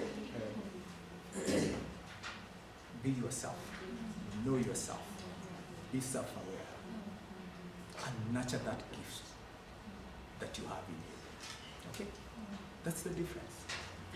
You are not given by your Creator those gifts for nothing. They're there for a reason. Okay? Yes, so I got carried away. Kidogo there. But what are we talking about? Activate your prowess. And we have said prowess is that gift, is that desire, is that dangerous dream that you have that needs to come out. Someone? So when we think about self-leadership, we are talking about two things. One is the quest for purpose. Spend time thinking about what is your purpose. Okay? And when you want to think about purpose, the easiest way to do it is to go back to the Creator and find out, why did the Creator create me? So it's going back and asking the Creator, why am I here? For what purpose? Okay? From my religious perspective, and I'm a Christian, the way I understand it is that God already puts in you purpose. You do not even create purpose, you discover purpose. And you discover it by listening listening to the journey that He's taking you through, or your life is taking you through. And in that way, you are able to see the clues. Okay? So for example, because of my height, God had already told me basketball. Okay? Because of my issues, my relationships with numbers, complicated relationship with numbers, God had already told me CPA is self-deception. Okay? But when it comes to solving problems, thinking through things, there I am like a fish in water. I love it. I can do that for every day. Okay? So it's to be able to discover your purpose. And there is a whole process to it. Maybe that's a conversation for another time. Then the second thing about self-leadership is the practice of your prowess. Do you guys know what is hoarding? Okay? It is like now the fuel went up. I have a friend who bought a few cans of fuel. That's holding. We have something, but we don't want to let go, or we don't want to share. So, even if It doesn't have it. Some of us have many things in our houses that don't have it. And let me ask as a question, what's the danger for you when you hold your prayers? What happens? What's the danger of that? And I'm starting on the negative side, we'll talk about the positive side. What's the danger of holding your prayers? So chances is you will not use it and it will be stale, like the red bread, and it stays for long. So stale and then useless. Okay, so it becomes stale, it's not of benefit for anyone. Okay, someone else? Yes? It will not grow. It will not grow. Yeah, I'm a biochemist by training. If you don't use things, they disappear. Okay. Yes? You'll never know yourself, you'll never know your full potential. You will never know your full potential. And I have heard people say the worst thing is you get to heaven and God says, wow, you've got here 7 years. And you never ever went near where I treated you. That would be a tragedy. One more. Yes. It fades away. Sorry? It fades away. For example, It fades away. For example, like for the doctor skill, if you're a doctor and you've not practiced it for more than 30 years, definitely. Yeah. Like you just go to whatever you're doing. Yeah. You get professional. And you're right. Okay. Let's look at the positive. What happens when you practice your prowess? Look at the negative side. What happens? So when you use it, what happens? When you're working with always, you can easily innovate. Yeah. Okay. So we can find some innovations, new innovation every day.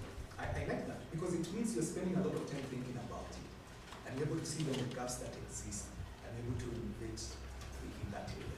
Good? That's nice. You become perfect at it. You become perfect at it because you are already doing it. Okay. You can convert that passion into a living. Like Yes. it's a living, a way of having a living. It's true.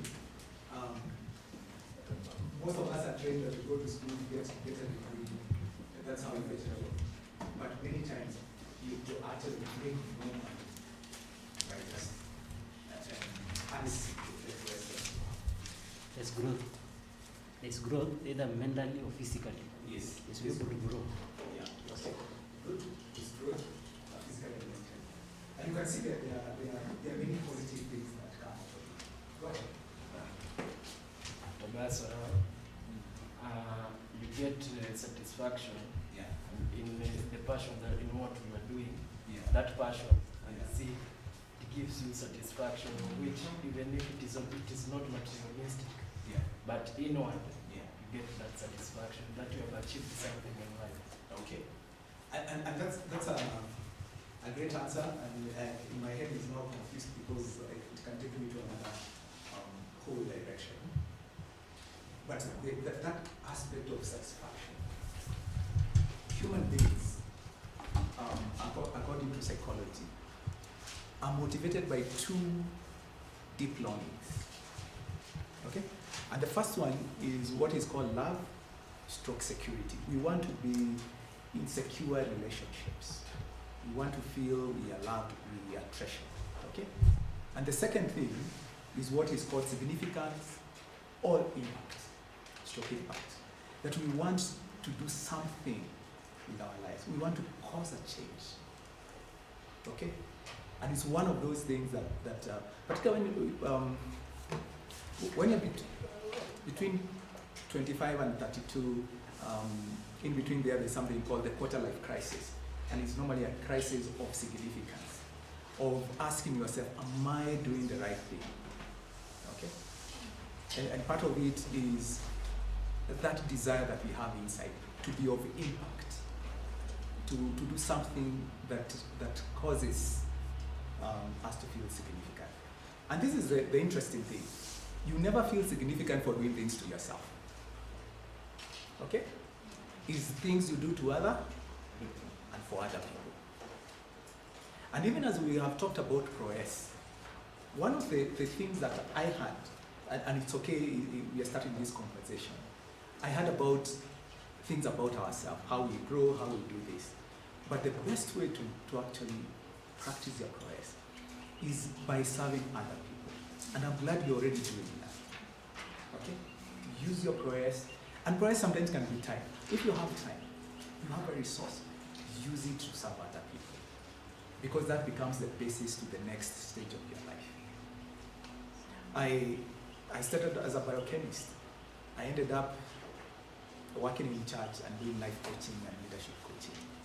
Just because I was somewhere, I was working with young people, I discovered the need for mentorship for young people, and I got that desire and I said, I want to invest my life into this. If I had not gone for that biochemistry course, probably I would never have known that. Maybe I would in different ways, but that was my path that I took. So whatever you find yourself in a position to do it well. As you do it, you activate your ProS, it starts to define your purpose, and you also experience significance in how you do life. So we want kind of to connect self-awareness and personality in one way or another. And part of the reason we want to do this is that in many aspects of life, in one season to another, whatever, we sometimes feel a bit stuck. And sometimes what we need to get unstuck is self-awareness. It's also understanding the life stages that we go through. It also helps us to make career choices and even how we relate with other people. So, and part of just that self-awareness and also knowing your personality can help you maneuver in some of these life situations. Because you are the same person that shows up in different sectors of your life. So part of some of the outcome, I would hope that as we now start looking at things about personality, is that you will be able to see the difference between different personality types. Have some basics of self-management. Again, with personality, it's not just about knowing. Knowing is nothing. It's what we do with that. Okay? So we want to see how do you then manage yourself. And also we hope that we can catch a bit of some basics for managing people or working with people with different personality types. So we spend a bit of time there. And the assessment you did is part of what is called Myers-Briggs Type Indicator, MBTI. And there are various different personality tests. Before this one, has any one of us done a different kind of personality test? Anyone? You can share which one? I don't remember the name, but I know what it is, the result. What was it? It's the same one. Okay. Anyone else who have done a different one? And there are different kinds. They test for different things. So just doing one doesn't mean that you can't do another one. But they just test a different thing. So with MBTI, what it tests is preference. That all of us have a preference for certain things. So what this test is doing is trying to help you figure out what is your preference. Sasa, let's do a small experiment on this one about preference. How many people are right-handed? Right-handed people? Any left-handed person? We have one. Okay. Now this is what I want you to write with, the best handwriting, all that. I am activating my ProS. Just write last week. And if you're very inspirational, you can even choose another thing. From those chapters, what do we normally say? I am what? Yeah, share it. You seem to know. I am what? What do we normally say in church? the ones that declare things. Decree and declare. Decree and anyway, one of those techniques that you say. Have you finished doing that? That's I am activating I'm activating my OS. Sounds good. Just share with your neighbor so that they can see you have a good handwriting.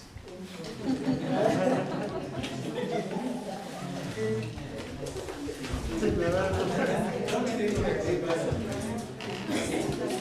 It is what it is.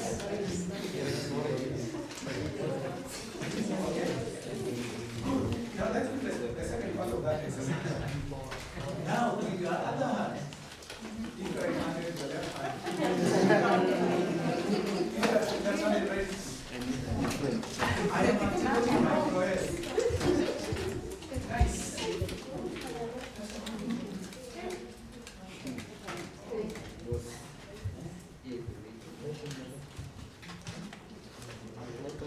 I can see the body postures have changed.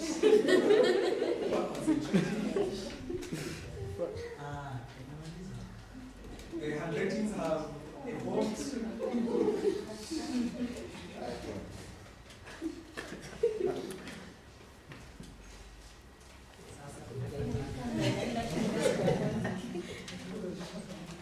And we cannot wait to share with our neighbors. So share with them.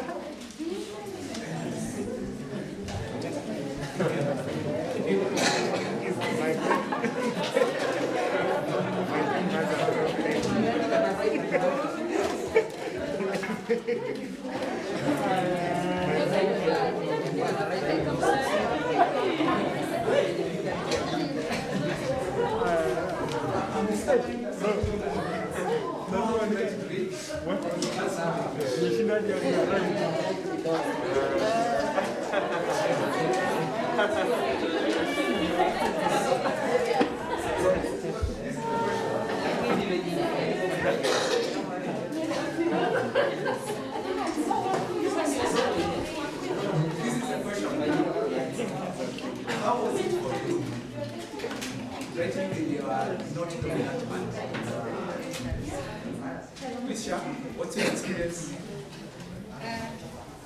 was really difficult. I had to change a position so that I can be able to write. Yeah. You have to change position. Good. Someone else, what was the experience? Yes. I was writing well with my right hand, but after changing, I realized that my pen is not working. Let's press the pen. The case is slowed down. I was shaking. You were shaking. Yeah. I'm not even sharing about some Greek thing I saw here.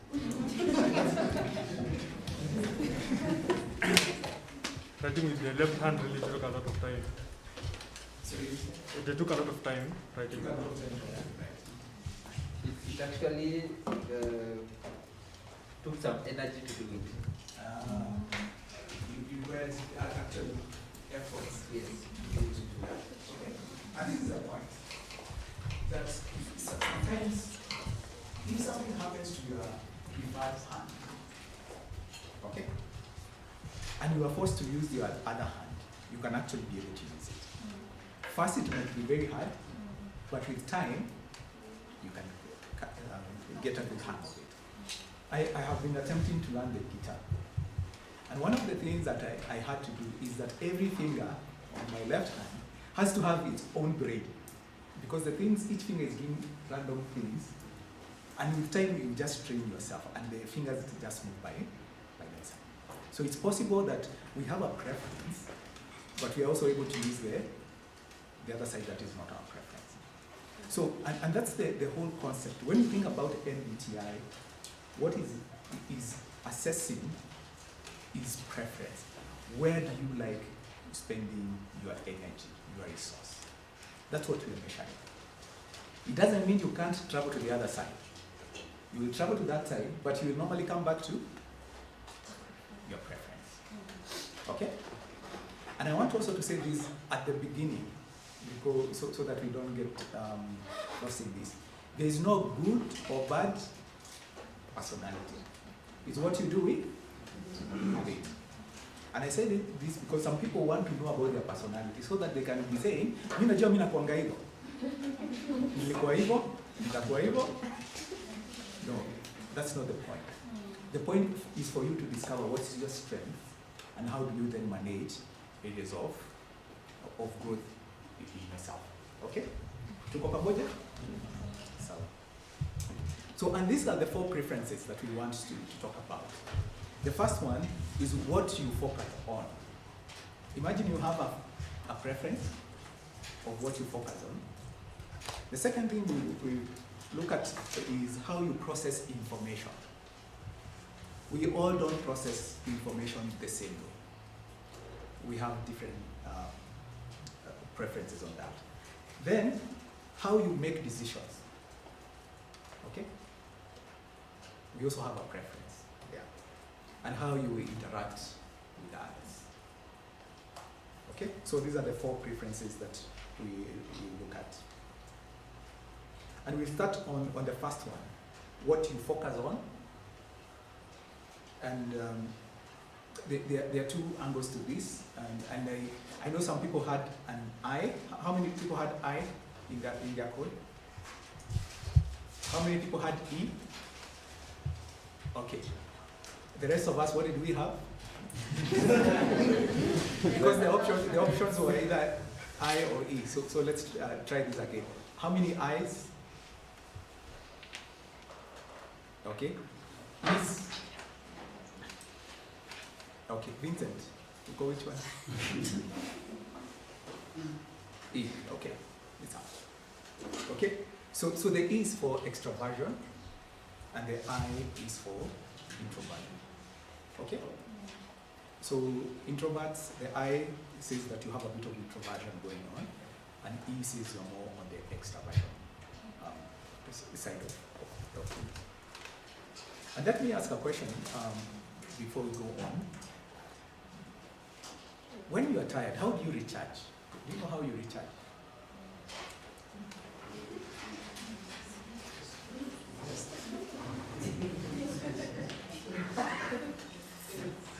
Do you want to share how you recharge? How do you recharge? Are you aware of how you recharge?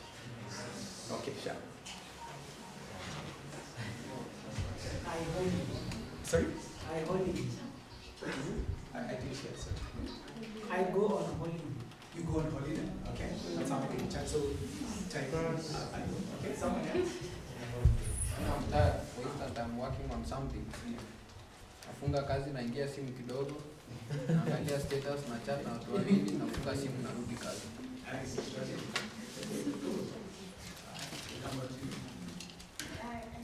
certain game, a word puzzle. And there's a game that I have in my phone. Yes. There's one for finding a difference, and the other one is word puzzle. And changamoto to do it. Okay.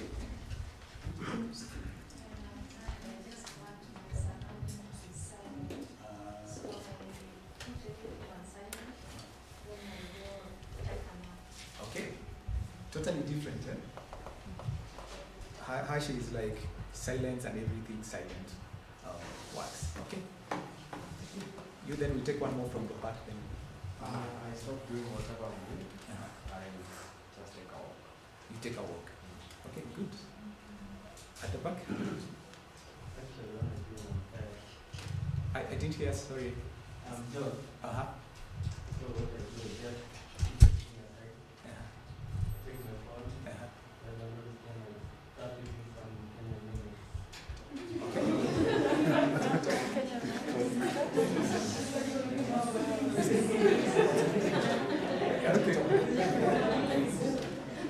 Okay, when I'm tired, I take my phone and get into YouTube, then I watch the trends. Yeah. Most probably the politics. Okay. Oh, the politics. Okay, interesting. So the phone is becoming the thing, yeah? Okay. Maybe that's a whole different conversation, Lucy. What's the phone?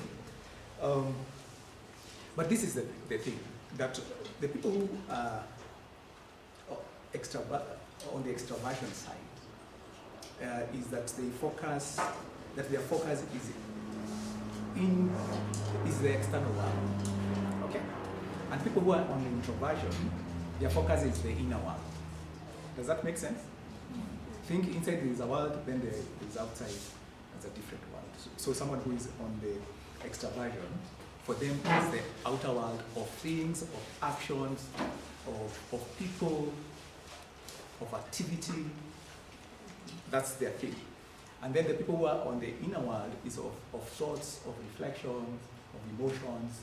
That's where they spend time. And every one of us have a preference. Remember, we have both. Okay? Just the same way we have two hands. We have both. We are both introverted and we are also extroverted. But we have a preference.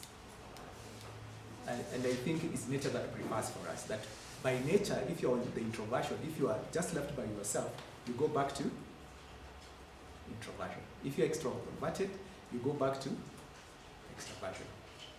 Okay? And so that's what it means, that first letter is. And so these are some of the things about the extroversion, that you get your energy from activity, involving events, and having a lot of different activities. This is part of the reason how, or one of the ways you recharge, by being in places where there are activities and things like that. You are excited when you are around people, and you energize other people. Okay? So it's about, you can see it's the outer world, a lot of this. You like to move into action and make things happen. So, you feel at home in the world. And you understand problems better when you can talk out loud and hear what others have to say. And this, as we said, is a preference. This is how by nature you recharge. By being with people, by being in terms of actions, being there with other people. Okay? For the introversion, you get your energy from dealing with ideas, pictures, memories, reactions that are inside your head and in your inner world, that you spend time by yourself. You prefer to do things but alone or with 2 or 3 people that you're comfortable with. You take time to reflect on the things before you speak. Okay? I am married to an introvert. And when they are quiet, there's a look I know I am in trouble. She's just arranging them nicely. Okay? Then they will come. So she spends time reflecting, and then she's able to know what to communicate. The interesting thing about introverts, that the ideas sometimes are much more interesting than the real thing. They can spend a lot of time just thinking about that. They can even have a whole conversation with you, and they never told you. Have you ever experienced that? You come back, they're looking at you, but we say, you're like, you never, then they're like, I thought. They actually had a conversation with you, but they didn't tell you. Okay? Before we move to the second one, I imagine with me someone who is on the extroversion side, okay? But they work in a bank. And you know, the bank has the back office of the bank. Then they have the IT office, which is the back office of the back office. And this person is an extrovert. Okay? Then there's this thing I hear young people say, thank God it's Friday. Okay? What do you think that person's perspective, thank God it's Friday, looks like? What are they looking up for towards Friday? When they think about Friday and they're saying, kujiachilia, have fun, sherehe, what else? Party after party? You know, Some people actually leave for weekend. Unaingiaga Monday, then they start planning for Friday. They're wondering, hey, Friday. I was dropping my son to school today, and so they're about to close school. So he asked me, he's 4.5. So when are we closing school? I said Friday. Then he counted 2 days. Those are many days. so some of us will go to work and it's Monday, we start counting. When is Friday come? I hear even some of them on Friday, they don't even go home. They go Monday morning to change to go to work. Sherehe. That's the truth. Okay. Do you know such people? Do you have testimonies of those people? You're not judging. It's a safe space, I am told. Okay. Now imagine with me someone who is on an introversion side. Okay? And they work front office. Which is the most busiest front office that we know about? It could be supermarket, it could be Safaricom, but I think Huduma Center is the place because you meet all Kenyans. Okay? So they're working there, front office. What do you think, thank God it's Friday, looks for them? For the introvert. Let's share. Okay? They are looking for time alone. Watching a movie. Okay? Time for washing clothes. Okay. They have a plan for Friday. Okay. Time to be away from the people. Sound. Okay? What happens if you try to call that person on a Friday evening? Are they picking your phone? No. Saturday? Making excuses. Okay? Because that's their time to chat. And this is the point. Because we've talked about preference, that you might find yourself working in an area that is not your preference. But it's to know that you can travel to that world, but you also need to always come back to where you recharge. You recharge by your preference. That's where you get your energy from. Sasa. So when you know yourself, find those activities that helps you to recharge. But don't say that because I am introverted, I can't do front office. You can. So, but know how to recharge.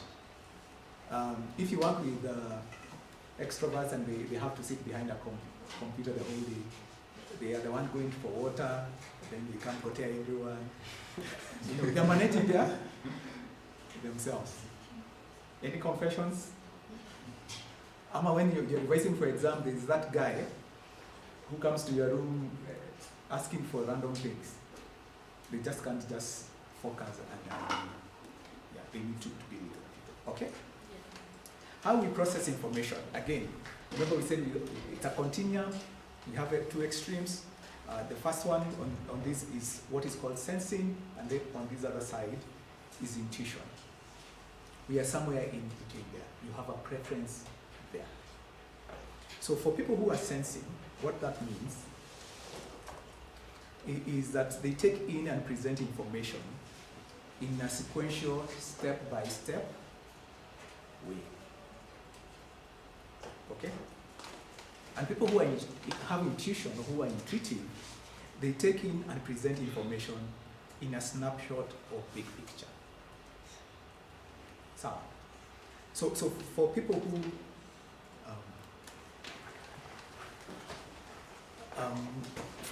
are on the sensing side, another way of looking at it is that they are more detail oriented. They like details. The reason why they're even called sensing is they prefer information that can be sensed in terms of the 5 common senses. They don't like abstract information. They think things that are concrete, things that can be proven, things that they can touch, taste, and smell. So they pay attention to physical reality that you see, hear, touch, taste, and smell. if you're on the sensing side, and let me see how many people who are on this sensing side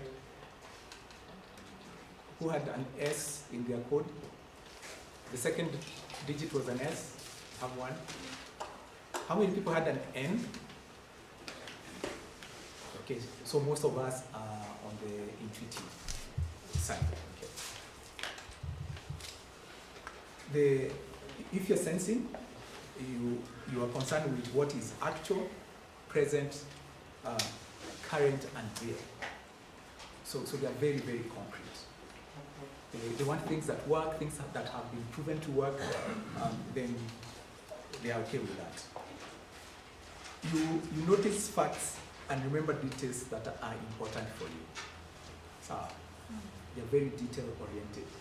Unakumbuka that other day, 3 years ago, when you had that shot? You said. I have a witness here who is, she probably does that. You are there thinking, I don't even remember having such a shot. But there's someone who remembers that shot. Okay. They like to see the practical use of things. And they learn best when they see how to use what they're learning. They're not just doing anything for no reason. They want to see the reason behind it. Okay? And that's on one hand. The other side to it, part of their growth area for people who are sensing is the ability to see the big picture. They're actually opposite of the intuitive. They struggle with seeing the big picture. In fact, when I do coaching with people who are sensing, I have to have a different approach. Because you have to start with the now, then move forward. For people who are intuitive, you start with the big picture, then you work the details. Does that make sense? Mm-hmm. So sensing, they're kind of different, but they're very good with details. If you're intuitive, you pay most attention to impressions, meaning and patterns of the information you get. And that's the reason why it's called intuitive, because, and I'm intuitive, is that you are listening to all these things, then it's as if an answer pops in your mind. Okay? You just connect things. You say, okay, this and this, then this is the answer. When someone asks you, how did you arrive there? You're like, okay, now I have to think details. So you go back and try to figure out, how did I arrive at that particular answer? You like to learn by thinking a problem through than hands-on experience. Someone? That you prefer just to spend that time just thinking through than actually doing the actual work. And that if you are intuitive, you need to watch for that. Intuitive people have many thoughts. Part of how coaching works is that I sit with someone, we make a plan, and they say this is what they are going to do. So for someone who is sensing, they will actually go do what they say. For someone who is intuitive, they'll come back and say, now I was thinking. I'm like, so you said you were doing. At what point did you start thinking again? So they give you a whole another plan, and then you meet the next time, they are still what? So this is your growth area, if you're intuitive. Your growth area is to do details and actually to also work. So that you're not just caught in thoughts and plans and big picture and never getting anything done. Someone? They also like to, they like new things and what may be possible. They like possibilities and they spend a lot of time. They are, yes, that's the word. They are visionary, they are dreamers, they see things. But they keep dreaming instead of also waking up to do their work. So they need to balance the two. Dream and do the work. They're also very abstract, they love abstract things. They can entertain those thoughts in their head. And they remember events as impressions, not as the actual facts. So when you're talking to them, they say, Tulienda, you are waiting for details, that's it. So, and they moved on. So it's to know yourself. If you're on the intuition side,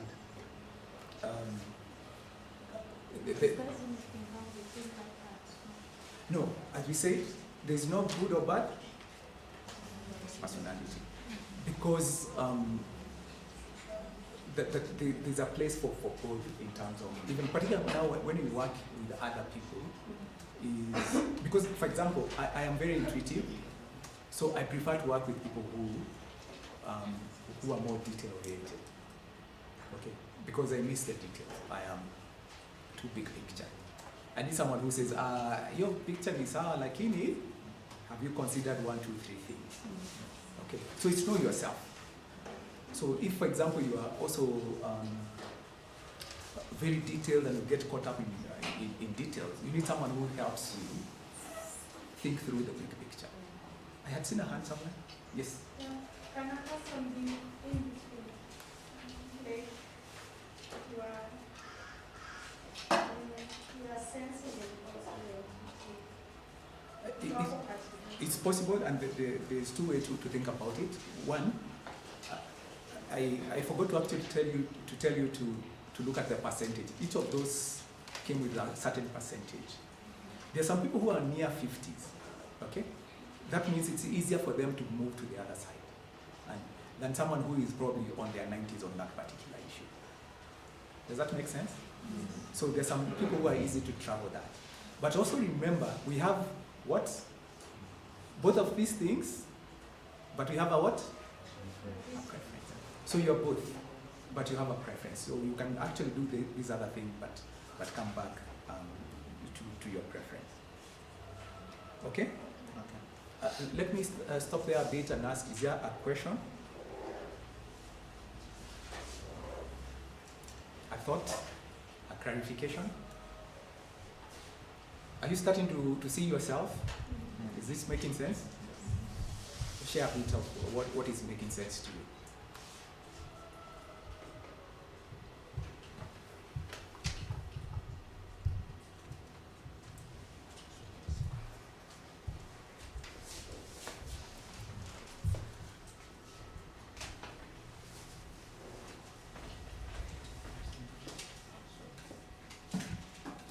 So can I choose someone? Or someone with the tutorial? Okay. My brother, please share. So any insight you're getting so far about your personality? I had a question huko mbele. And the biggest challenge that face the youth nowadays is how to identify their voice, how to actually know I'm best at this. Especially us who passed through the 844 system, where you are just thrown in a field, you are taught different. So that's my question. How can you really identify the best at this? Please go to that question. Then once you're done with the personality, how much you can use that as an answer to someone else. What of a person who mostly feels like you want to get the reason as to why something has been done. Okay. More than the answer that it is no, you want to know the reasons behind the no. Okay. I suspect when we are looking at how you make decisions, probably you can answer that. If you don't answer it, then you might be come out that. Okay. Let's hear one or two insights. What are you discovering so far about yourself?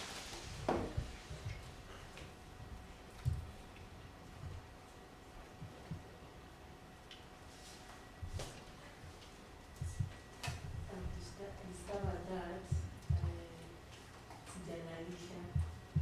I used to have a routine when it reached weekends, Bash, and I was there. I think she was like, Nicole, sijanalisha. But to me, I was not feeling comfortable with all those things. Yes, it's good, but to me, I just wanted to relax. So when you said that when you're tired, what do you normally do? I usually sleep. Yeah, so I just discovered that it's my personality, that's who I am.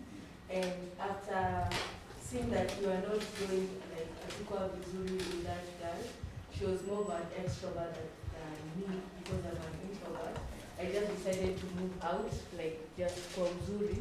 And I'm proud to say that I did a very good a very good decision, and yeah, it's good. Okay. So you are like, wow, that you are true to yourself.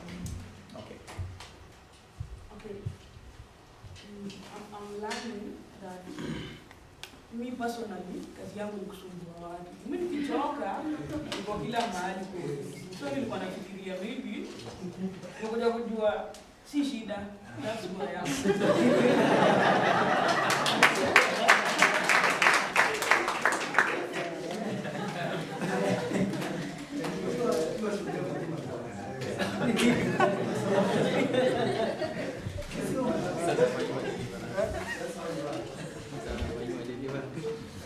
I'm realizing, okay, it's a question. Can someone's financial position change his like from an extrovert to an introvert?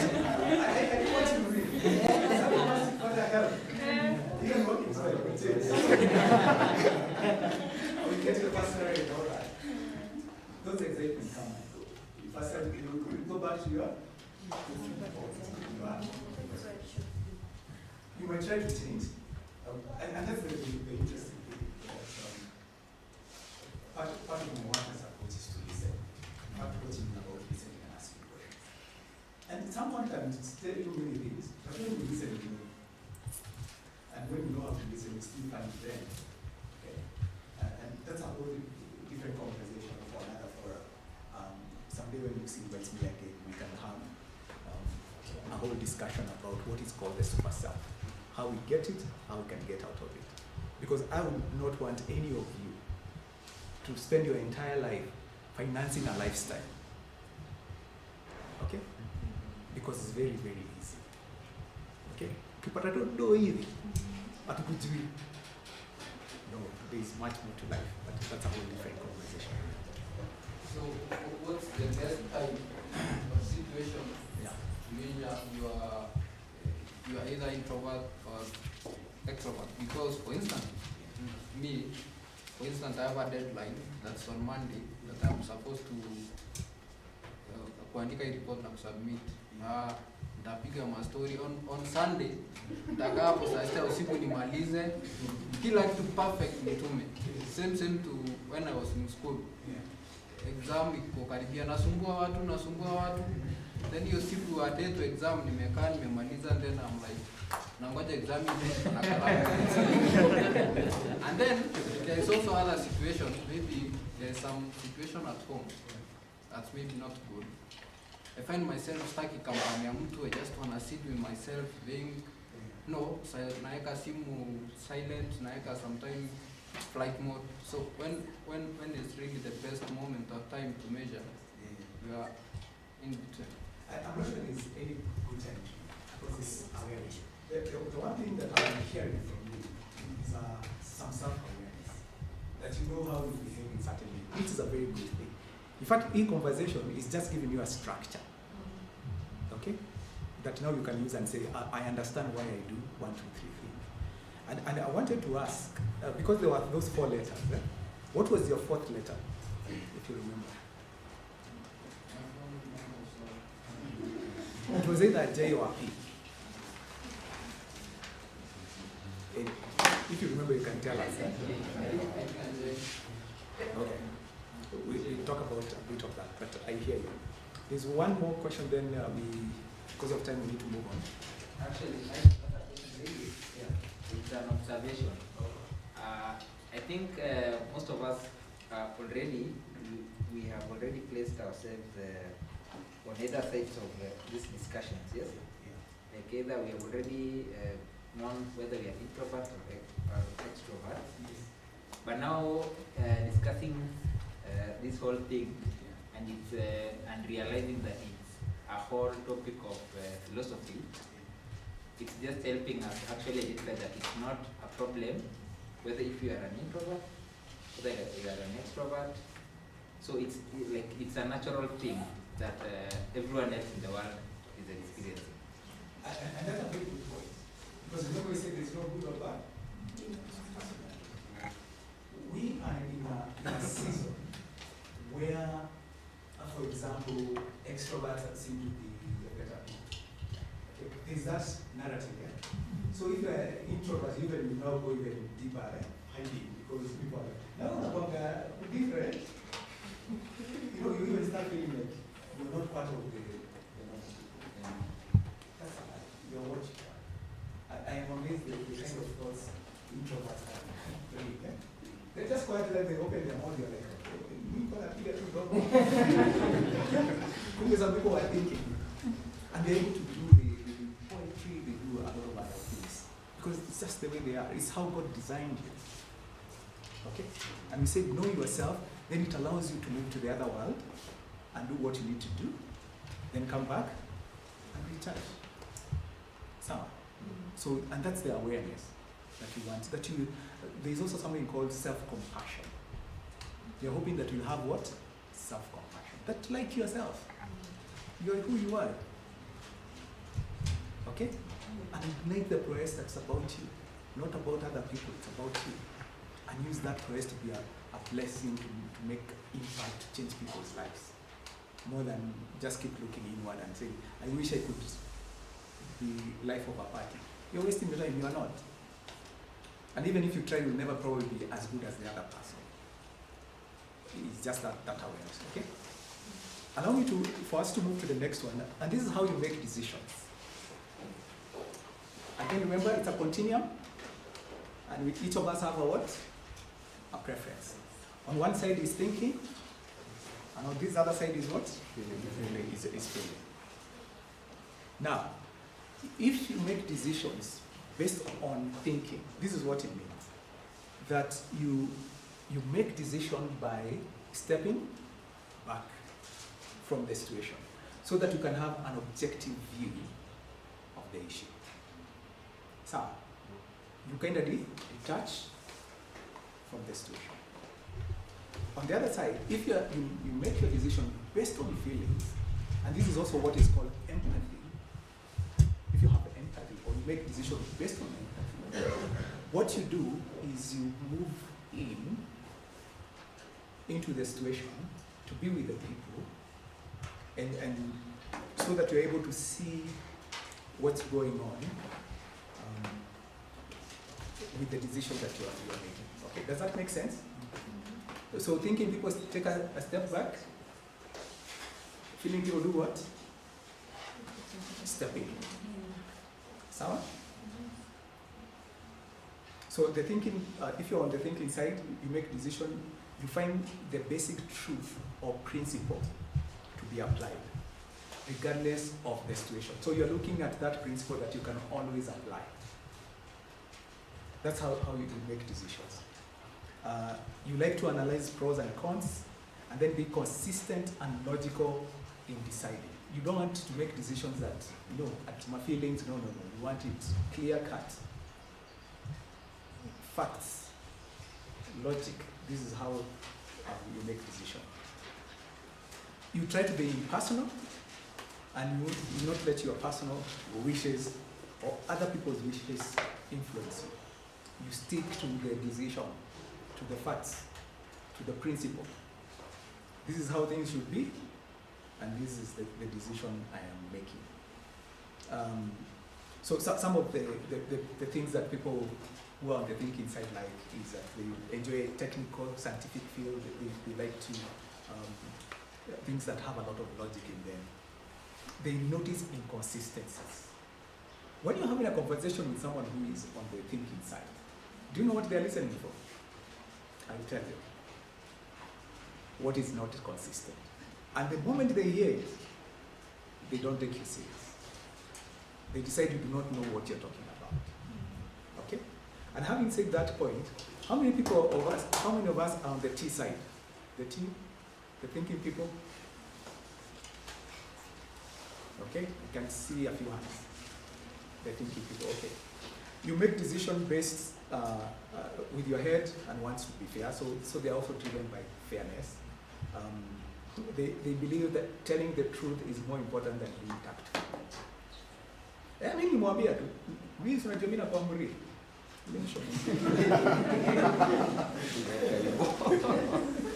Hapa ka spike, mimi hata sielewi watu wengine. For them, they're like, what's the issue? Is it the truth is that? It's the truth. So that's how people on the thinking side do, and sometimes they miss the people part of a conversation. They are very logical and all that.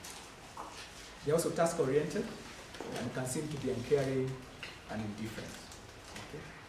If you're on the feeling side, you make the best decision by thinking through what are other people, or how is the decision going to affect other people. So there's empathy. They think through. They're like, if I make this decision, this is the impact that this is going to have. So they like harmony. They love people, and they are warm and tactful. They not just do something without taking into account other people. Okay? Let's see by show of hand, how many are on the, I want to say F, but it's for feeling, not for failure. Okay? Okay. And let me say something here also. Two things on this. One, the people who are on the feeling side, they also feel with a lot of intensity. So they can be very, very happy or very, very sad. Okay?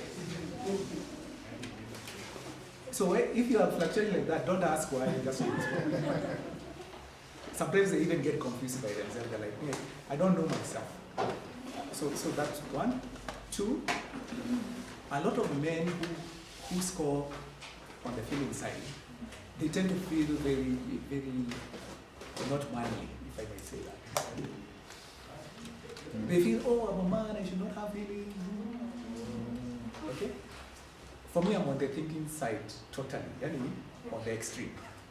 But this is my desire for my future life, that I might grow a heart, that I may know how to empathize. For me to empathize, I have to think about empathy. And I long to know how to do it. Sometimes when I go, that's the other thing, in my team I always have someone who is high on F to scan for me, so I ask, temperature ikoaje? Even my wife does that with me. We go to a meeting and I'm like, okay, so what's going on? Because they're able to hear things I can't hear. I am too logical, I think of things in a different way. So sometimes I see men struggle with this. It's actually a good, in this economy, in this work environment, empathy is part of emotional intelligence. And it's the thing that is selling. That you have, even for me, I have to practice it. I am too task oriented, but I work in an industry which is about people. So I've had to learn how to listen to people, how to hear where people are at. So for my brothers who have scored an F in this one, take courage and be happy that you actually have this. Okay? I don't know if I have time to do a short exercise on this one. I'll make it very, very short. Okay. I need someone who scored on the T side, thinking side, a volunteer.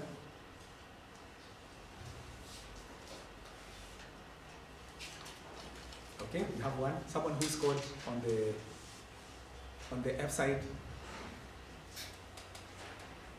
Someone. Okay, good. So this is the exercise I want us to do. So I give the scenario, then I ask the person with the feelings, whatever, to go out. We'll call it, first listen to the case study. So imagine you are leading a team, and because of COVID, the organization is not doing well. So you have been told you need to let go a few people. Some. Is that clear? Yes. The organization is not doing well. We need to lay off some people. So you call this one guy that you need to let go. And you're supposed to communicate and tell him that, hey, I'm a village obligation. So you call this guy, and for some reason, you ask them, how are you doing? And they say, not very good. In fact, I'm in hospital. My wife is very well. We are sure she'll make it.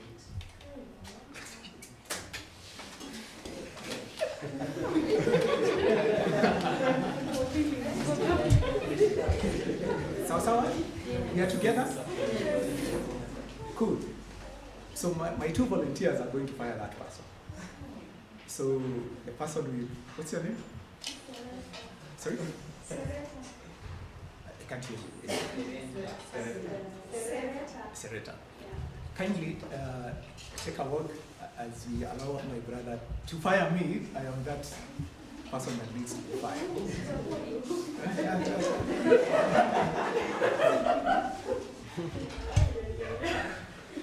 Come to the front and fire me.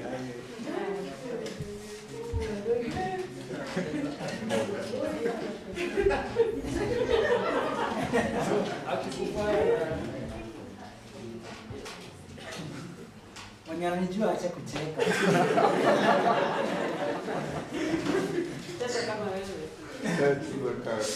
Mimi, I am sorry you are going through that, but you just can't afford paying me anymore, so you just have to leave.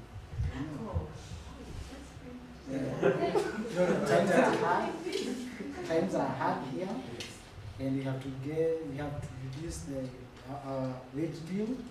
Unfortunately, you're one of the two we have to let go. So I'm sorry. Tuonane majaliwa.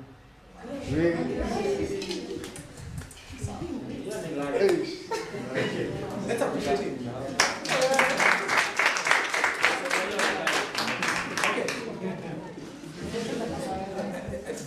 I have a question.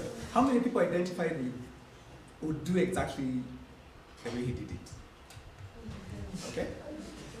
A little bit of it, but you can see yourself going that way. Okay. How many people thought they would do it differently?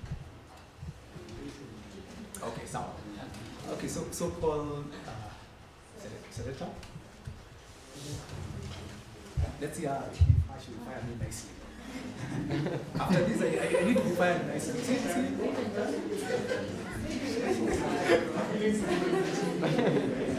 How many people are feeling with me how I've been fired? You're feeling?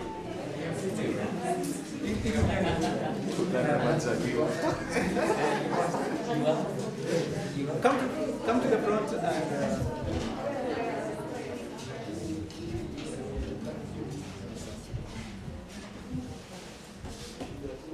Hiya. Yes, go ahead and fire lady. It has been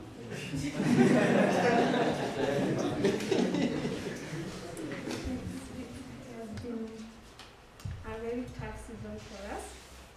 I'm really sorry about your wife.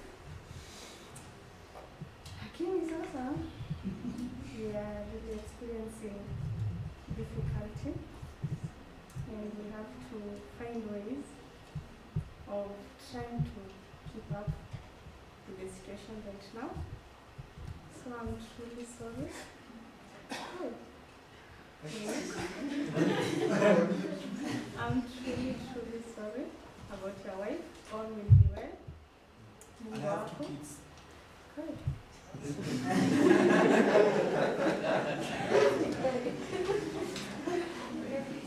Tutaona venye tutafanya.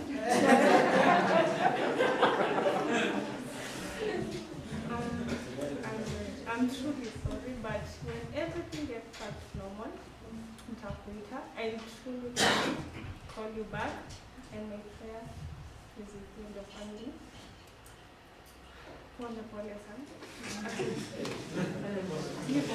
Pole pia.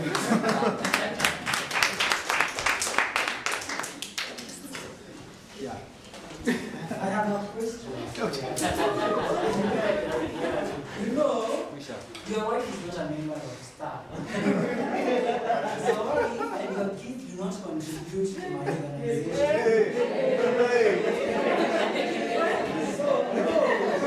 They are good objectives. Yeah. So why should they factor in on whether we keep it or not? Yeah. I'm not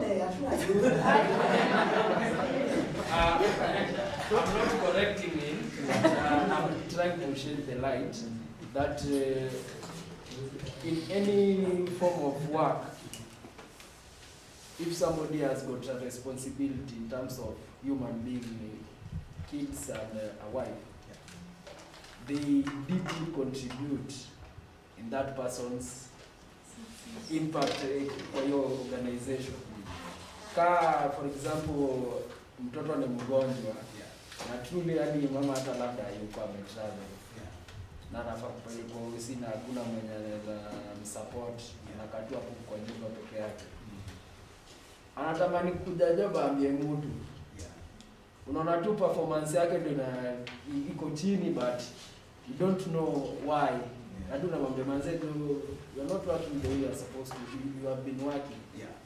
And when they open up with you, au ukienda kwa mabeshte zake wenyewe ukana hao, you come to understand that they have shared what they are going through. But since you are the boss and you have been with the T factor, they cannot disclose what is happening. They find it, even if you can allow them, they find it very difficult to approach you. And you're making a good point, because again, what we say, the point of this is for you to know yourself. Because the decisions that you make are colored by your personality. For example, my brother, the way he is like, how does even that come? For someone who is on the empathy side, you are thinking, how? Yeah, why not? In fact, you are shocked that you think like that. Okay? But we see things the way we are. So knowing yourself allows you even to take a step back. For example, if you're on the thinking side, sometimes it's to take a step back and think, before I communicate this, how do I need to prepare? Because if you go with your natural self, you can appear to be like that. Okay? And then if you're on the other side, you start making promises that the organization cannot keep. Tutaona, tutakuita bags. You see, so it's to know yourself. And this is why sometimes at workplace, and when you work in teams, people end up in conflict. It's because we think people see the world the same way we see it. You are seeing empathy, the other person is seeing logic. You are seeing totally different thing. Okay? It's like that exercise of number 6. That if you're on this side, it's a 9. If you're on the other side, it's a 6. And you can have a whole debate around it. But the important point is for you to move to this other side so that you can see what the other person is actually saying. So the point is not at just knowing that I'm a thinker or I'm a feeler. It's to say, how then do I operate in areas that are not my preference? Because even if you're a feeler, you still have to make hard decisions sometimes. And you're able to make those hard decisions. If you are a thinker, you need to show empathy. So how do you go about it? Your contribution at the work? Okay. Yeah. And we start working together. Yeah. And just texting, sending a message. As long as they get the message somehow. Yeah. But be aware of your personality. And I could see the emotions, particularly from the feeling people, when they had me being fired. Yeah? I mean, some people even eyes stand red. I think there was water coming to their. So it's a big deal. Okay. So know yourself, know other people, manage yourself, but also manage other people. That's the point. Sasa? Are we good with this? Yes. There's no bad person or just remember to have a balance. This actually happened to a friend of mine, and he's on the feeling side. So he ended up in hospital with the person he was supposed to fire. Spent the whole day with the person, and unfortunately the wife died. And he even helped in making the initial arrangement and all that. Then he called a friend of his and said, I have someone here who you need to hire. And the friend said, okay. So this guy never even knew that he was technically fired. He just knew my company was having issues, my boss looked for work for me. So that's how he sorted it. But the point is this, that you never, your personality goes with you. That sometimes you make decisions, people wonder, why did you make that decision? Sometimes it's because it's you. And sometimes it's to make peace with you, that you're you, and have self-compassion. Okay? How you interact with the others, this is the last one we look at. We also have a preference. There are people who are on the judging side, and people who are on the what is called the perceiving side or the prospecting side. Now, people who are on the judging side tend to want a planned approach to meeting the deadline, and they like schedule. So if there is a deadline, they will sit, determine how they're going to do it, plus handing in 2 days, the report 2 days before the deadline. Do you know those people? Do we just love them? We don't love them. They make us look bad. Yeah, they are organized. And on the other side, they are perceiving people, and I think my friend described himself a bit here, where they are spontaneous in their approach. And when the deadline is approaching, they have activity going on. There are movement, there is movement, and they're able to meet their deadline. So if you're on the judging side, you make decision in a planned, orderly way. You like things settled, organized. You feel more comfortable when decisions are made, and you like to bring life under control as much as possible. So the people on the judging side like control, like structure. My own view of this, if they were a country, they would have a constitution, and they would follow that constitution to the letter. Okay. And I think the former Chief Justice, what is his name? Gosh, I think he's on this side. For him, it's like things are supposed to be this way. It doesn't matter. We shall follow the letter, the law to the letter. Okay. If you are on this side, the part you need to be careful about, because you have frameworks and structures for yourself and for other people, sometimes those structures and assumptions and expectations are way beyond reality. You cannot even meet them yourself. You're expecting people to do things they can't do. You're expecting yourself to do things you cannot do. Okay? So part of the solution to that is analyze the assumptions you have about things. Okay? It could be that everybody should submit their deadline, their report 2 days to. Or this work should be done, whatever. There's always a structure. They work with a structure. Examine that structure and see, does it make sense?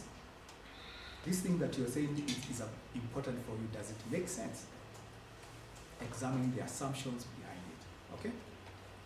On the other side, on the people who are on the perceiving, you prefer flexible, spontaneous way of life. You like to understand and adapt to the world rather than organize it.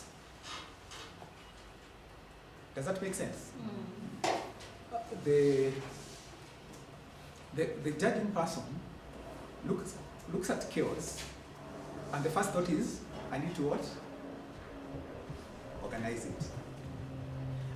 The person who is on perceiving or prospecting, they're looking for a way to get into harmony with the total difference approaches. Okay? So they stay open to new experiences and new information. So they're always flexible. A lot of the creatives are actually on this side because they are not bound by boxes. They keep on removing boxes. In fact, when they give them work, they sit and think, they say, we can do this. Then they think, no, we can also do this. Then we can also do this. So they are lost in that. They keep on thinking about things. Then at some point, the deadline comes. Now they have to put all these thoughts together and present something. Okay? Then what they do, because they are not very humble people, they tell you, I did this last minute and I got a better grade than. What they don't tell you is that they have been processing many thoughts about the same subject. But the deadline is what they needed to make them sit down and do the work and bring all these different thoughts they had and put them together. So, and that's what we are saying, know yourself. That if you're on the judging side, you need to have a bit of flexibility in terms of by examining the assumptions that you have. If you're on the spontaneous side, you need deadlines. Otherwise, you will create and never do the work.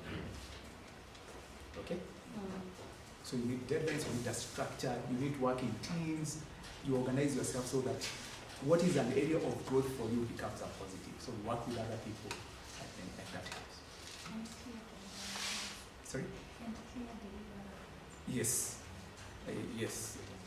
They see deliverables that are very different compensation. Okay? So as I probably want us to end there. Okay? So this is part of, and there's a whole conversation about personality. So we are just starting out. There was also 2 letters that we didn't get into. One is a T, and the other one is an A. If you have an A stands for assertive. And if you have a T, it stands for being turbulent. Now, assertive people have these, when they make a decision, they are sure about the decision. They communicate it with finality. This is the decision. Someone who is on turbulence, they make a decision, then they go home, then they start thinking, any decision? So they can swing up and down on the decisions they make. But again, there's a good thing about that, because it's also good sometimes to revisit your decision. So again, there's nothing bad or good decisions or personality. But sometimes you just need to make the decisions. Some? Because of time, I probably will not go deeper into that. I'll take 1 or 2 questions, then we wrap up. Has this been helpful? Okay. What is standing out? What is the insight you're getting from this conversation? Yes. I've come to realize the instances that I've made decisions. I was trying to wait with the gravity making decisions and also reacting to some issues. And I find the balance in it, because some fall on the other side and the other side. Yeah. So it is not majorly on one direction, which I've come to understand some of the things that I've been doing naturally, but in terms of knowledge, I've never been with it. So it is an eye-opener, so I can specifically say this is what is happening. And I like that, because you said it's also about self-awareness. Because part of self-leadership is self-awareness. So when you're able to catch yourself and say, hey, this is me, just thinking about the task and not the people, you're able to say, okay, what do I need to do? So being able to catch yourself, more than being driven by instinct or just, you wonder, why do I do these things? So part of the idea here is for you to get some sort of a structure where you can make decisions out. Okay, thank you for sharing. Question. These people, let's say the introverts, some of them tend to be lost in their own imagination. Like you find it, it's so is it healthy, or how can they come out of that? Maybe they probably need to, maybe they don't need. I think it depends. But my thought on introverts, particularly when thinking about, working in teams, working with other people, is, and the work environment now is more about collaboration.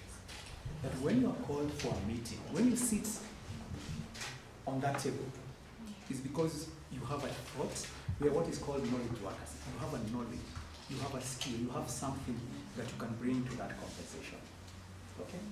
So if you're introverted and you go sit there and you say nothing, you're not contributing. And a lot of introverts actually get, in a sense, punished at workplace. Not because they don't have thoughts, but because they never say them. So it's for them to actually know, how do I then move to this other side and know how to express myself. And there are different ways. It could be, if it's one-on-one, how do you collaborate with people in different ways? If it's writing, are you able to write those thoughts and present a report and say whatever? But it's for them to self-manage, more than to say, I'm an introvert, I am always quiet. The workplace is not kind. If you're not bringing the thoughts, why are you here in this table? And we want to hear your thoughts. So it might not be something that you're comfortable with, but you have to grow certain competencies that allows you to thrive at workplace. Okay? I think I answered and added my own things. I am that kind of a student. Answering my own questions. Yes. I have a question. Over time I've heard of some individuals with personality disorders. So I was never discovers that they are ego. So the American use this to remind them that they are not chicks. They are egos. And if you sit with an American, you even feel small, eh? Because they're like, yeah, you know it. For them, they believe they do. And they have that as a reminder of what they are. Okay? And my challenge to you is that you ego up. Don't try so much to fit into a generation. Stand out. Fit out. Be the leader.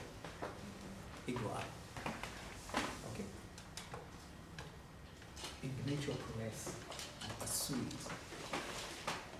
Because that's the tool that God has given you to take you to the next step. Don't settle for less. Okay? Seriously, in some aspect, in a good way, says a come away and beyond. Okay? You go up. Sawa. Thank you.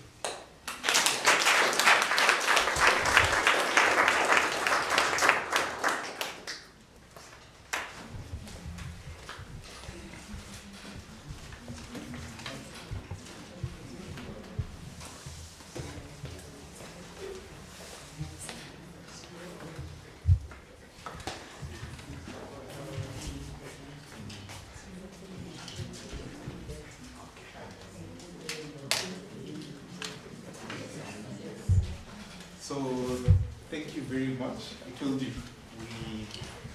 the first step is always getting to know yourself and sizing. Naona watu wako, kumbe si eti nakuanga fala ama ninakuanga na issues.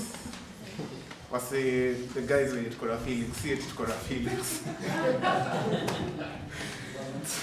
It's the best thing is understanding your personality and using your personality as a strength rather than weakness.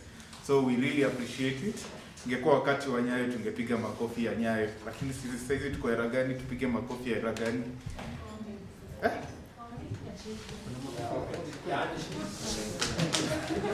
Hando hizo sasa jameni, hizo sijui ni gani.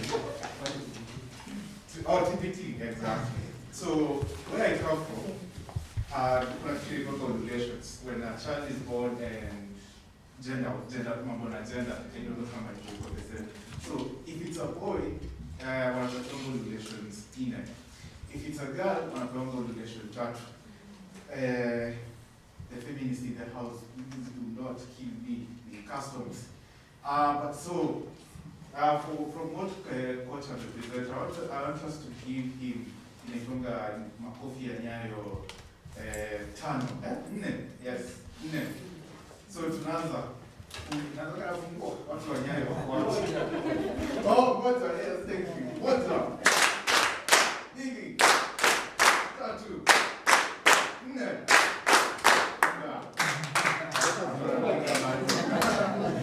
Thank you very much, Coach.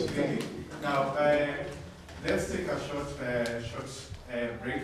Watu wakunywe chai. Create memories.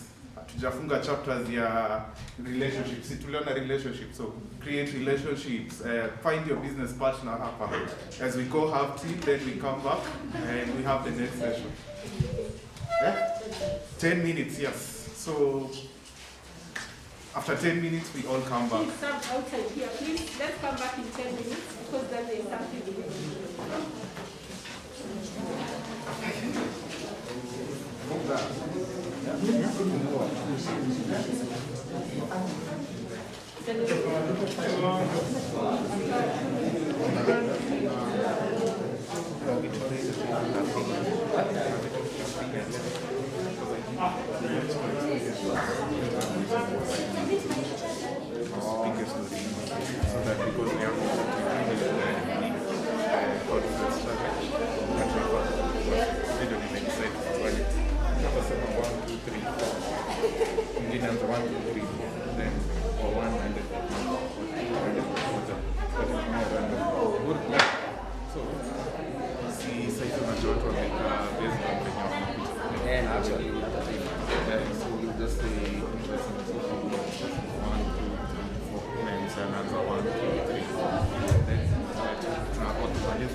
Hivyo ndivyo kuna kuwaka ya.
maybe I'll remove this one.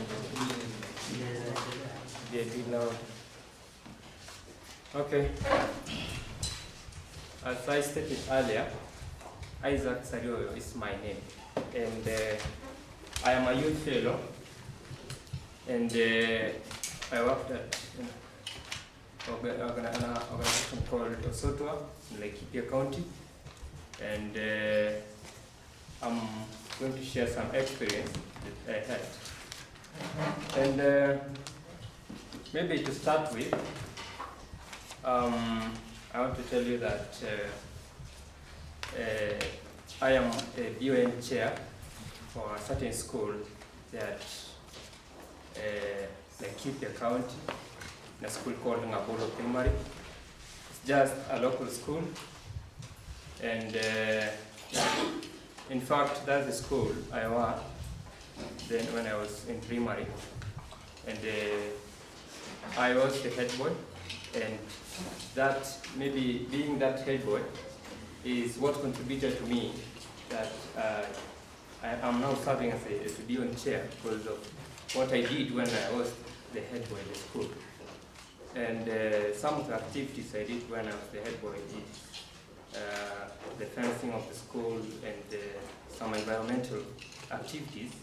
The school is tidy, we planted trees and such. So even the community identify that it is because of me that the school stands out to be clean, tidy school among the very many schools around.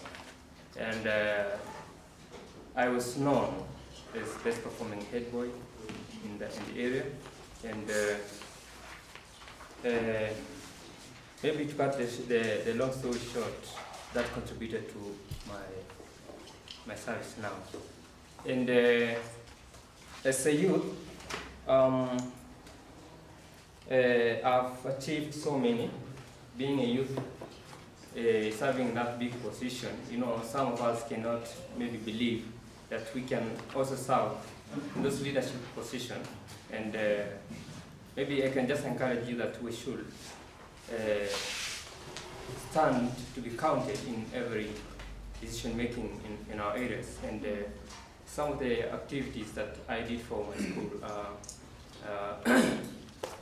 one is the infrastructure. I've contributed a lot because so far we have enough staff quarters in our school. We have good sanitation and etc. The other part is the performance of the kids. Now,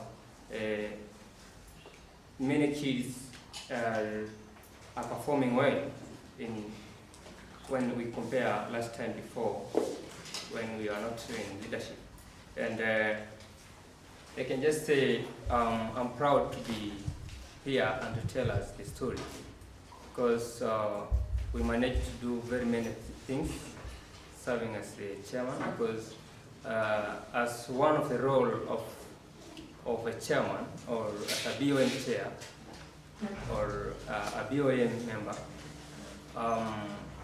we stand there to implement the policies which are there. For instance, the Basic Education Act, the BOM should implement that. And I stand up because I saved 2 young girls from early marriages, and in fact are very, very small girls. I think, I don't know if, I think Ramason know the story about 2 young girls. It was like the deal was right because they were to be given off by their parent to be married, because in that area of ours, like education is just like, it's not a necessity. It's just like a by the way, especially for the girls. And those girls were they were like disappointed because they are neglected by their parents and they are being given away in the exchange of cows and such, the dowry, and I saved them. And I feel that that's my achievement as a young person. And and I should encourage others to do so, because even when those maybe illiterate people get in those positions, they don't understand why the learners should be in the school. And the other thing is that we also saved 5 boys, because the culture sometimes it's not very good in some sense that our boys are being circumcised, and they have that notion of morality, and they were like, now we are morons and we need to be counted as morons, and being in school is like you have no value as a warrior, a circumcised man, and you need to go out there and maybe bring some cows to your family, and now you have achieved. But with the youth should change the scenario, and I'm proud that I have changed some in our area. The other thing I should speak about is maybe the access to education by those learners, because now the good story that we have at Ngabolo Primary and even the nearby schools, because sometimes I get involved in their beyond meetings and I give guidance to them, is that the population of the school increased, because previously there's those dropouts, early marriages, such, and those circumcised young boys get out of the school. But now the population is rapidly increasing, because we are retaining those and we are adding more pupils from even the nearby schools, because when the school stands out in performing and even in the environment, the environment sometimes brings more learners near. And I can say that Ngabolo Primary School is getting more and more populated in comparison with other schools. So I can say that we are accessing education for those young ladies and young boys, and that's our passion, and that's what I love doing, because as we were told that let's make change within yourself and outside to other people, and I can say that it was really touching to me, because I'm feeling like, yes, I'm doing for others, and what I know is that those kids, especially those I rescued from marriage, they can come to me and say thank you. And maybe the challenges that I've been facing is that there is, the school before, even though we have solved the challenge, is that most of the learners, they don't have birth certificates, and if nowadays, if the learner don't have the birth certificate, the learner or the child cannot be included in the NEMIS. You know NEMIS? Yes. So they cannot be included in the NEMIS, and that will result to the capitation grant by the government, that the school will now receive very low amount of maybe money, not finance, I mean. And currently, the capitation grant nowadays, they are giving 1,420 shillings per child in a year. Now, taking for example, before I became the BOM chair, Ngabolo Primary had 252 learners in the entire schools, and only 100, I don't know, 100 and something were in NEMIS.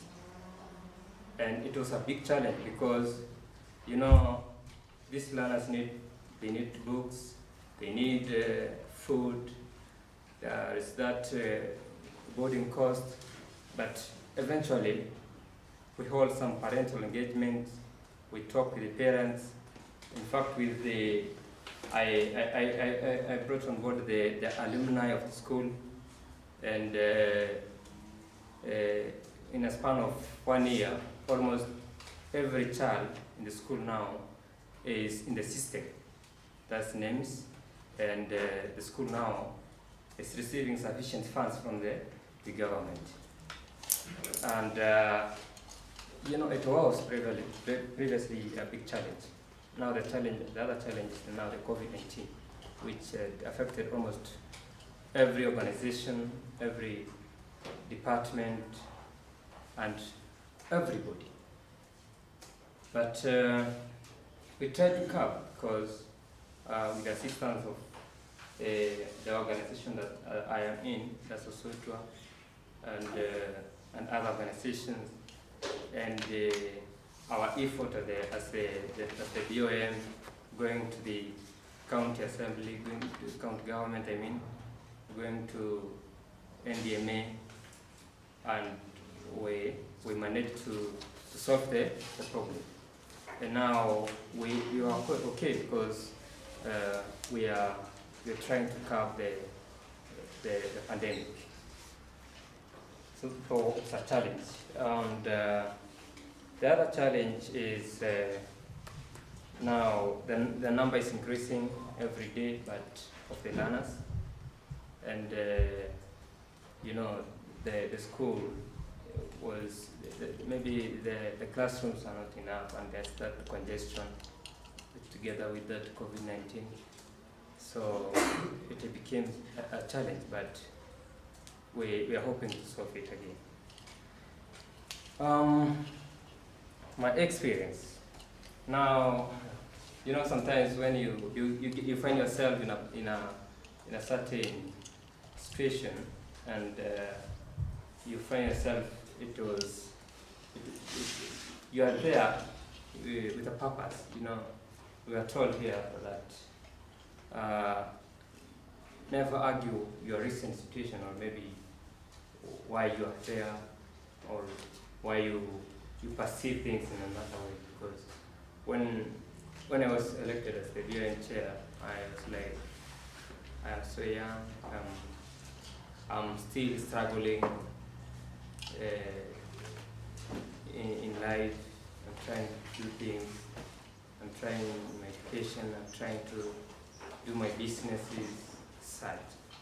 And I'm now here, I have another role of being a BOM chair, but you know, I learned a lot, of which we should be, maybe we should thank God for giving us, maybe find ourselves in certain situation. Because for me, I learned that being that situation of being the BOM chair,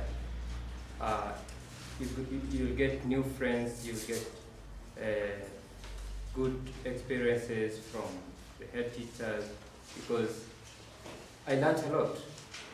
Basically, I never knew what's capitation grant. I just found it in school. I never knew the policies, but I knew them when I became the BOM chair. I never stepped in some offices, but I found myself there, and it was nice for me. It was really nice, and I would advise my fellow youth to be maybe to have that courage to serve in different positions, because in fact that being the BOM chair, it also resulted to be, you know, in Laikipia and in some counties we have community lands, and we have some management committees in and also I happen to be the secretary of the community land, and that also opened me to get new friends, because when you get to forums like this, I get someone like Apollo, then we interact. So it is very very important for us, the youth, to engage in leadership and get experience. Though being the wheelchair, being other leadership positions, it was not my profession. In fact, I did something different. But because I engaged myself in everything, I saw it will be positive for me. I found myself doing a community work, and it's like, it motivates me, and it's like I'm building another new dream. So I think that was my short story to share with you, and maybe I will give room for questions. Yeah. Does anyone want to maybe ask? Just clarify, you said you're the what chair? BOM, Board of Management. Yeah. Another question? If you can hear, snap like this. What's the name of the school? Nabolo Premium. Yeah, Nabolo. Eh? Checking account, yeah. Nabolo. Yeah.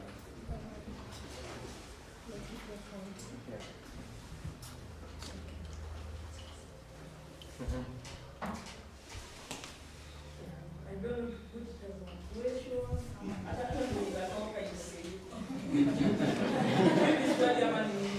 Okay, I'm doing a job in a school. I'm a mentor.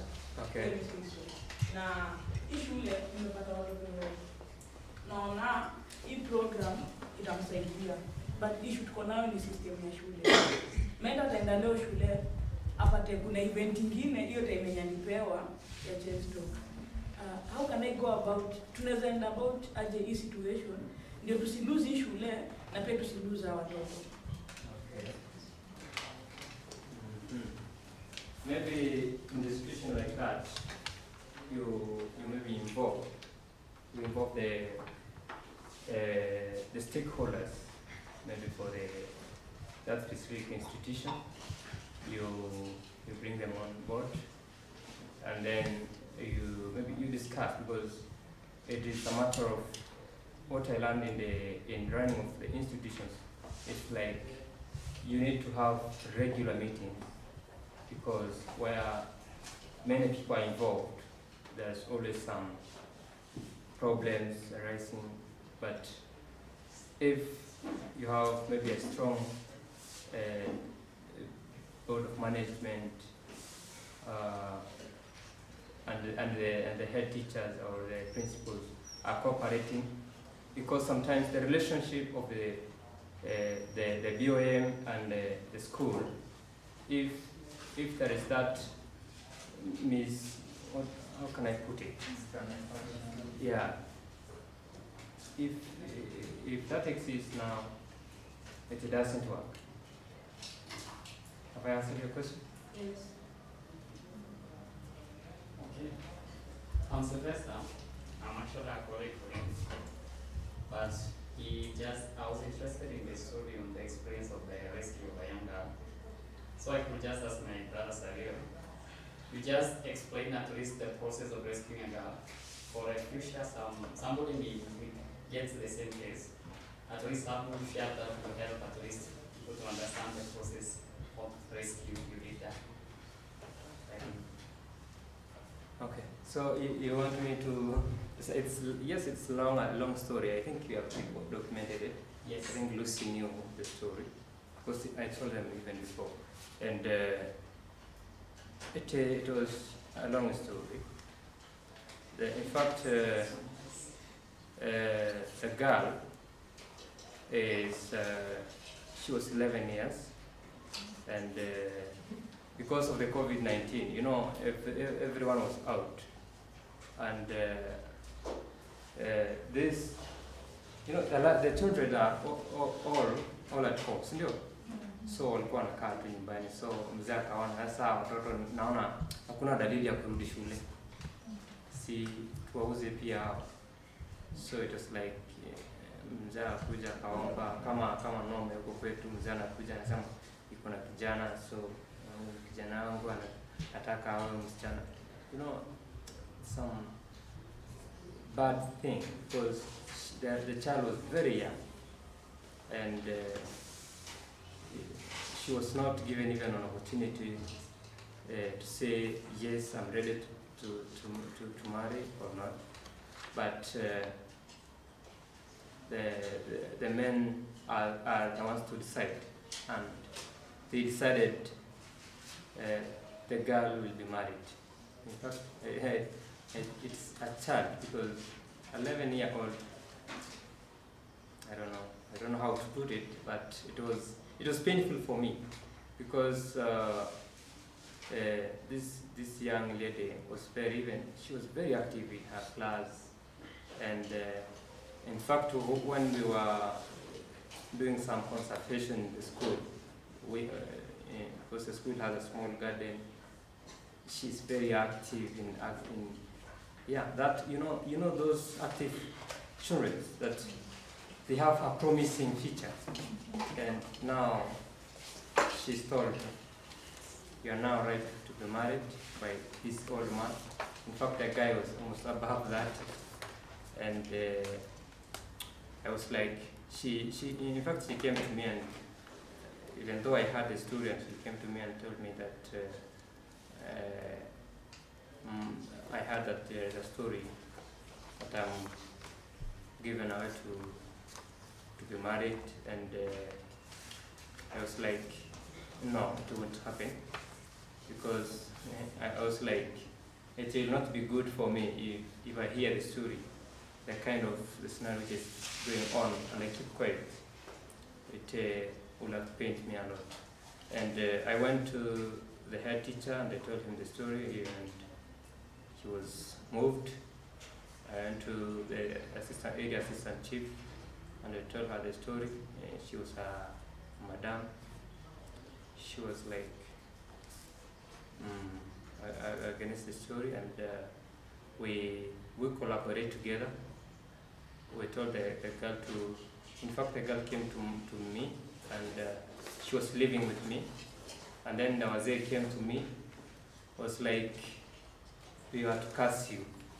And I say, if that was maybe the end of my life, let it be, because I cannot let this girl go. And I talked to them, I went to them, then we talked, and then it was like, anyway, you are making sense. But huyu mzee ni kama tukikaa naye tunaongea, naona yes, yenyewe wacha hii familia irudi, kwa sababu msichana hawezi elewa. Lakini anaenda labda anafikiria baadaye, anasema hii ng'ombe yote.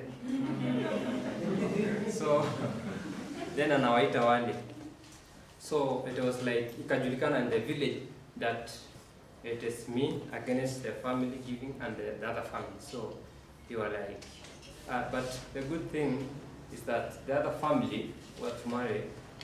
You were like, you don't have that courage to come to me and tell me that we need this, we need to marry. And at the end of it all, we managed, and in fact the girl is now, let me tell you, I'm a married man and I have a family, and the girl, I am with the girl now.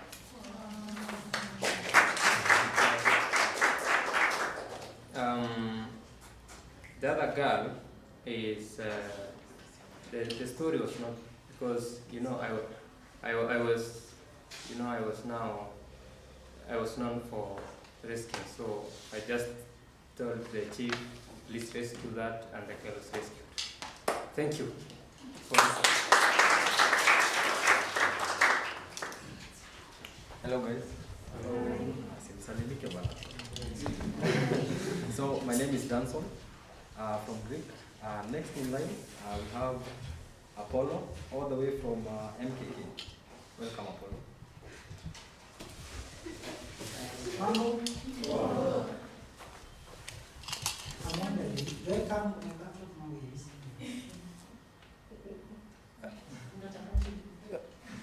And you should hear what you were supposed to. Oh, you're supposed to present? Yes. Okay, fine.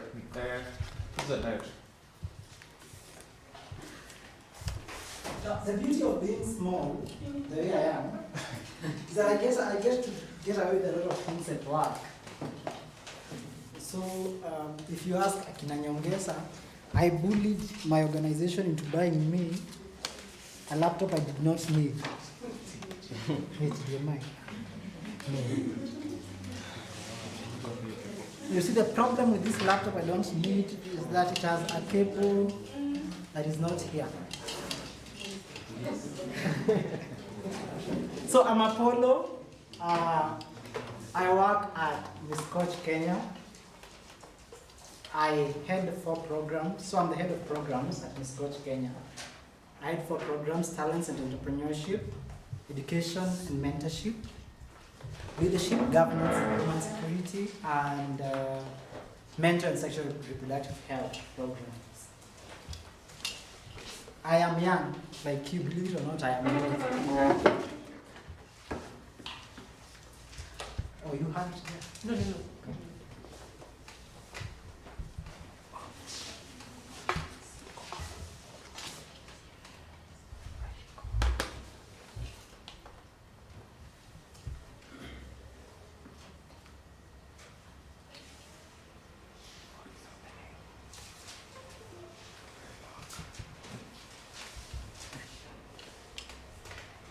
This is very awkward. Salimia watu. Salimia watu. This is very awkward. Juana na watu. Hata hatujui MKK inamaanisha nini. MKK means Miss Coach Kenya. Now I am not Miss. You're the coach. So Miss Coach clearly is an organization, not a person. We've been in existence for about 20 years. Of course, I was not there when it began. I am still youth. Now, by the way, Lenny, you only said Wangoi was not Lenny. Peggy said Wangoi was not youth. I Lucy Pia when you. Yeah.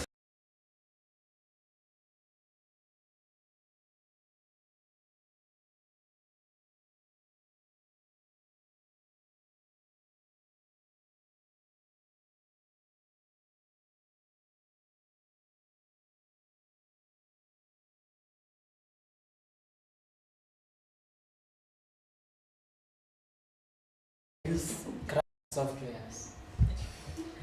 Now, I already said who I am and where I come from. So I'll start explaining my volunteer journey because I am where I am at my advanced age and being head of programs because of my work that I built by being a volunteer before. So I started volunteering with the Africa Cancer Foundation in 2013. It's chaired by Dorothy Nyong'o. And at ACF, what we did is we did medical camps for prostate cancer, breast cancer, and cervical cancer in various counties in Kenya. I then went to Touchlight Children's Center where we are doing resource mobilization for a small school in Korogocho that had an interesting program where they were feeding kids. With 500 shillings only, they could provide food for one child for 3 meals a day. So these are kids who came from underprivileged backgrounds where they were eating all the 3 meals at school. So Homo wenda kudala peke yake, sawa. So me and I saw you have Jimmy Bryan in the program. Me and Akina Jimmy Bryan came together in that project, and we were helping this school have enough money to keep the kids in school. Then I joined in GRiC Kenya as a volunteer in 2015.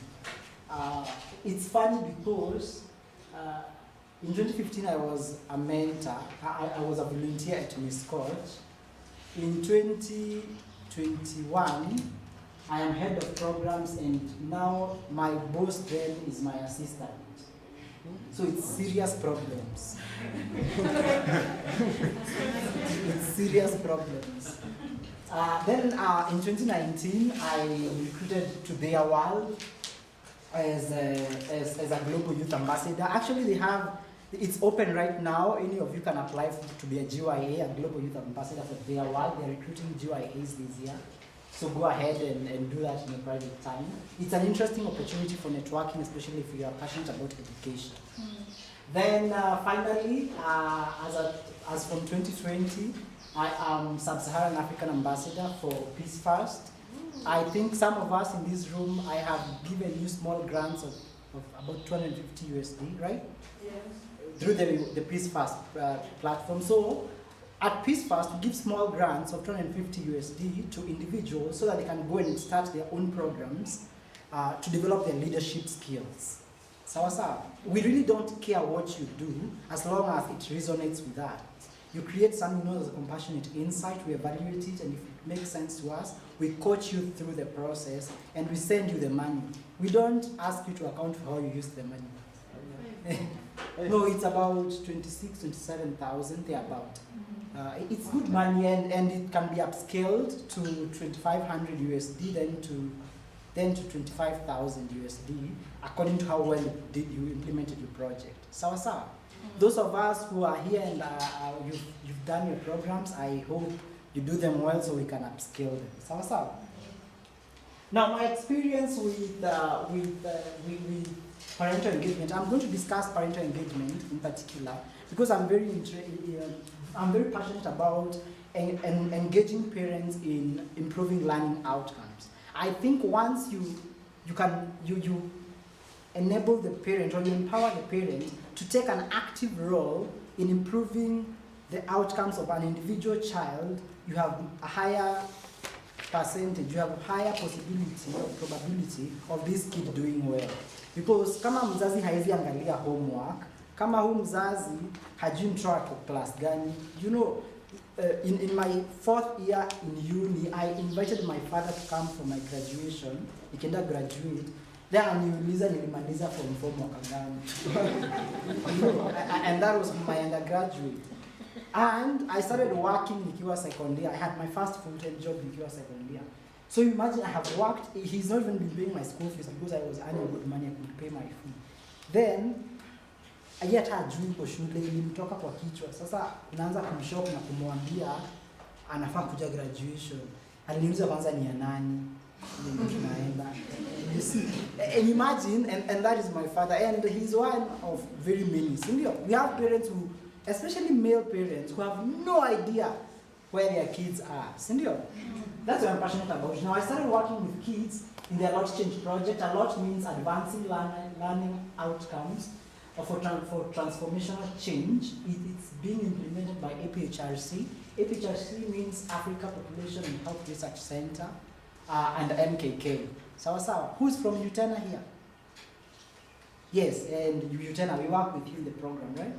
Yes. So through this program, what we aspire to do is we have sessions with parents and we help the parents. We guide the parents through activities where they can interact with their kids better. Sawa. So we create a platform where parents sit in such a sitting and we talk to them about topics they can bring up in their homes and they can be an avenue for kids to open up to them. We do peer-to-peer learning for parents. So wazazi wanakaa in groups wenyewe and they advise each other on how to solve problems. It works. One of the male parents we have, I remember, and nikienda sana unifanye hivi. One of the male parents we have in our program is a single father with 4 kids. The wife died. And alikuwa na explain how he had a problem with his kids washing utensils because they don't understand why they need to wash utensils. So he was sharing with other parents, it's comical really, he was sharing with other parents how he got his kids to start washing dishes. Aliacha kuwabembeleza ama kuwapiga wasipoosha dishes. Si alikuwekea sukuma na ugali kwa hii sahani na ujaosha, uliacha kwa meza. Atakuja sapa, apike githeri, akuwekee kwa hiyo sahani. Ukiekewa alikupika uji au kuosha kikombe, si ndio? Atakuja apike chai, akuwekee kwa ile kikombe, ukunywe. And it's working because other parents were saying it's working for them and they are changing on their attitudes. And their kids are now understanding the roles they need to play in supporting the home. Si ndio? It's interesting. Now, the I'm Lango Tea project is implemented in Uasin Gishu, Kajiado, Kilifi, and Makueni. Now, in this program, it was implemented by Maxwell Stamp, MS, Maxwell Stamp Kenya. And in this program, those of us who come from Kumba, Meto areas, Bisil and Karoni in Kajiado, they must have heard of the I'm Lango Tea project. It's implemented in your schools where we enable girls, we used to enable girls with ICT capabilities, and the parents as well. So we had an interesting component for parents where we were giving parents stipends, small stipends, for them to buy things they need or make things they think will help the girls stay in school. Sawa sawa. So go napatia kama ka voucher, wanaenda na kwa particular supermarket in the community, and they procure things to help their kids stay in school. We also had ICT hubs for parents, and these ICT hubs were interesting because we were interesting parents in ICT activities so that they themselves could be interested in what kids are doing in school. It was quite interesting. Then finally, we have a Keep Kenya Learning project.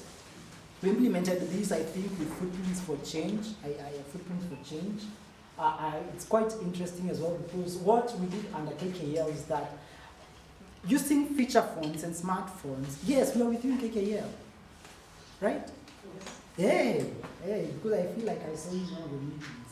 And what we are doing is that we are interesting parents using phones, feature phones and smartphones, through SMSs on activities they can conduct at home with their kids. Sawa sawa. So mnawatumia wazazi to message. Leo afunze aende na mtoto wake kwa duka amfunze kununua vitu. You see that's informal learning a parent can do, ndio? Leo afunze mtoto kitchen utensils, ndio? That's something they can do. Leo ape mtoto wake story.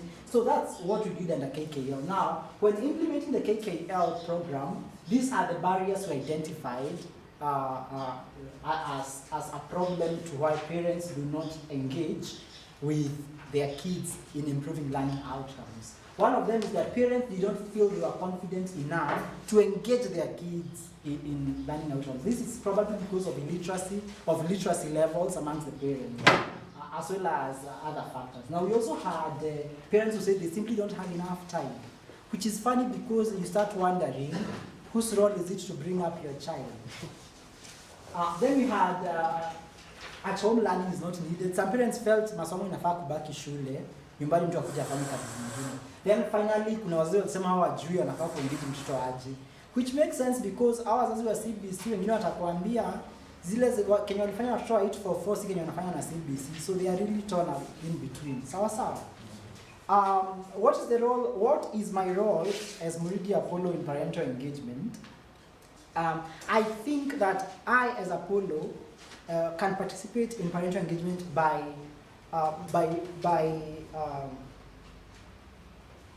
I think parents might understand a bit better than the way they understand their own kids when they're trying to articulate issues. So I, as a youth, come in and bridge this gap by trying to explain to their parents the importance of what their children are trying to say, or the importance of them listening to their kids in the first place. Ndio. Mzazi atakusikiza kwa sababu wewe anaona wewe ni mtoto mkubwa. Honestly, ataona wewe ni mtoto mkubwa. So wewe ni mtoto mkubwa unaweza sema kenye mtoto wake anataka kusema, atakusikiza better than better sikiza mtoto wake, si ndio? Then I think I bring in unique experiences. Now I have worked in 44 counties in Kenya. I've worked in 12 countries in Africa. This means, therefore, that I'm able to bring together all these experiences into this one parent. I can share experiences. You know, people from the Southern Africa are very interesting in how they do they have open societies, right? Things they do with their kids you can't do hapa Kenya. You know, you'll find mtoto msichana ameketi kwa bar na baba yake and they are drinking. I don't think that's very common here. And it happens. I think those of us who travel around might understand that better. Now, these unique experiences that you have shed insights to both the learner and the child and to why they should relate better. Kama nimewapa experience yangu na babangu kosa kuelewa nimemaliza undergraduate. And you can imagine, niyo ni undergraduate when I tuachana huyo mzee, tukiongea huyo mzee tutamaliza. So, as a youth, I also act as an intermediary between the parent and the learner, especially in terms of when they have conflict. Now, one thing people don't know is that every parent and child will always have a conflict. Whether it's violent or not non-violent, they always have a conflict at some point, at a point or the other. And most of the time it's because they are simply not communicating. So as a youth, as Apollo, I come in between and help them do and communicate better between themselves.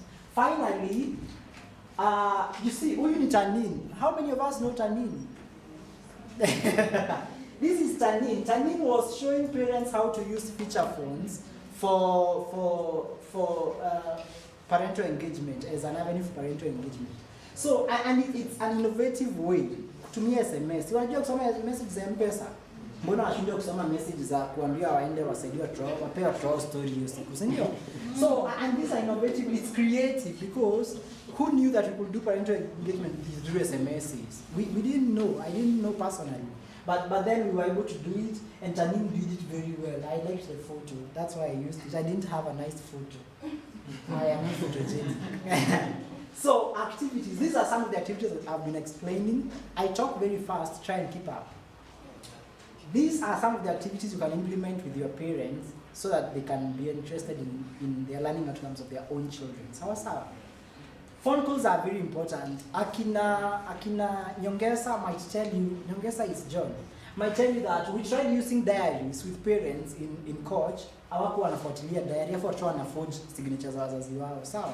But phone calls were quite good. They worked well. Even parents, they themselves would call you to update them about their own kids, which was quite interesting for us. And community radio, we did community radio programs. I would advise, some of us have community radios where we come from. I'd advise you to endeavor to try and partner with those radio stations and do sessions where you discuss things such as the role of parents in making learning interesting. Unajua si lazima kusoma sina kitabu peke yake. Pia kwenda na mtoto kwa duka anasoma kitu, si ndio? Kumfunza kubagin, si anasoma. Na hakuna shule anahitaji kufunza kubagin. All our mothers bargain very well. You go with your mom to buy a trouser, the trouser is 1,200, anasema akona 200 na akona straight face. You know, you wonder whether she's okay. Hilo hili pesa ni 1,200. Nilikuwa na 200 na ameketi, you know. And this is our mothers for us. Then I discussed parental counseling and peer-to-peer learning among parents. Sawa. Naenda mbio nimefanya hivi. Now, why I was discussing these items or my work in volunteering is because, first of all, I think it's an avenue for professional development. I am sijafika 30, sijakaribia 30 bado, and already I am head of programs at Miss Coach Kenya. Sawa. And this is because I volunteered first. I think it's an open invitation to the rest of us to endeavor with volunteering. Now, those of us who come from PACE know of Mwangangi. Mwangangi, I can't remember her first name. Mumbe Mwangangi. I work with Mumbe Mwangangi at Peace First. She's the regional coordinator for Peace First right now. She's earning very big money for doing very simple jobs. So and this is because she took her time. You know, Pace sent her to Kisumu. Kisumu, technically there's very little life in Kisumu. I've stayed in Kisumu for a while. There's little life in Kisumu, and he sacrificed for a couple of, she's still there to now. And he sacrificed a little of her fun, but now see, she's a regional coordinator. In a couple of years, atakuwa na content job na Lucy. She's finishing her masters. Atakuja kuapply kazi ya Lucy wakiwa wanacheka. Then there's a social impact. Now, believe it or not, the work we do with the community, at the end of the day, is transactional. Sawa. People think that transactions are only in business. But even the work we do with the community is transactional. Even donors, it's transactional.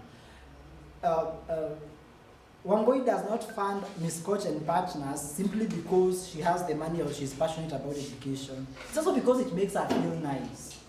Sawa. It makes you feel nice when you do something good. Why do people take photos when they are giving kids sanitary towels? See, it makes them feel good. Yeah, so it's about the social impact. And it's also an avenue to bring together synergies, all your efforts in the community to have positive impact within the community. Sindio? So mimi Apollo, nikishikana na Nyongesa na Magda, nishikane na Sereta, tushikane hivyo wote, and all of us are working towards improving learning outcomes in our communities. And next year we can report that we improved the transition rate of class 8 students by 2% only. By 2%. You know, that's impact in itself, Senior. And it's all because of our concerted efforts, right?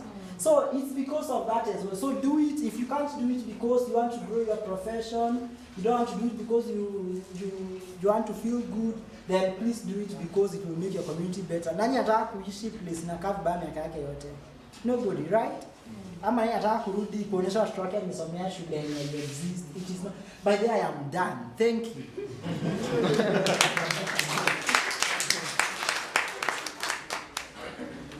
I would ask you if you have questions. I don't like questions. Sorry, we have a moment of death by PowerPoint, so you will forgive us, but please.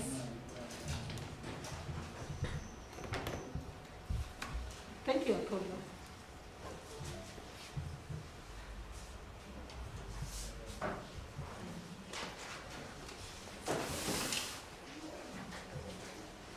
So we've heard from Laikipia, we've heard from Nairobi, and now it's time to hear from Kajiado what our friends are doing there. Welcome, Melvin. Good afternoon, one and all. Good evening, sorry. Ile shida ya kuwa mwisho ni kila mtu anafikiria kwenda utakuwa the best.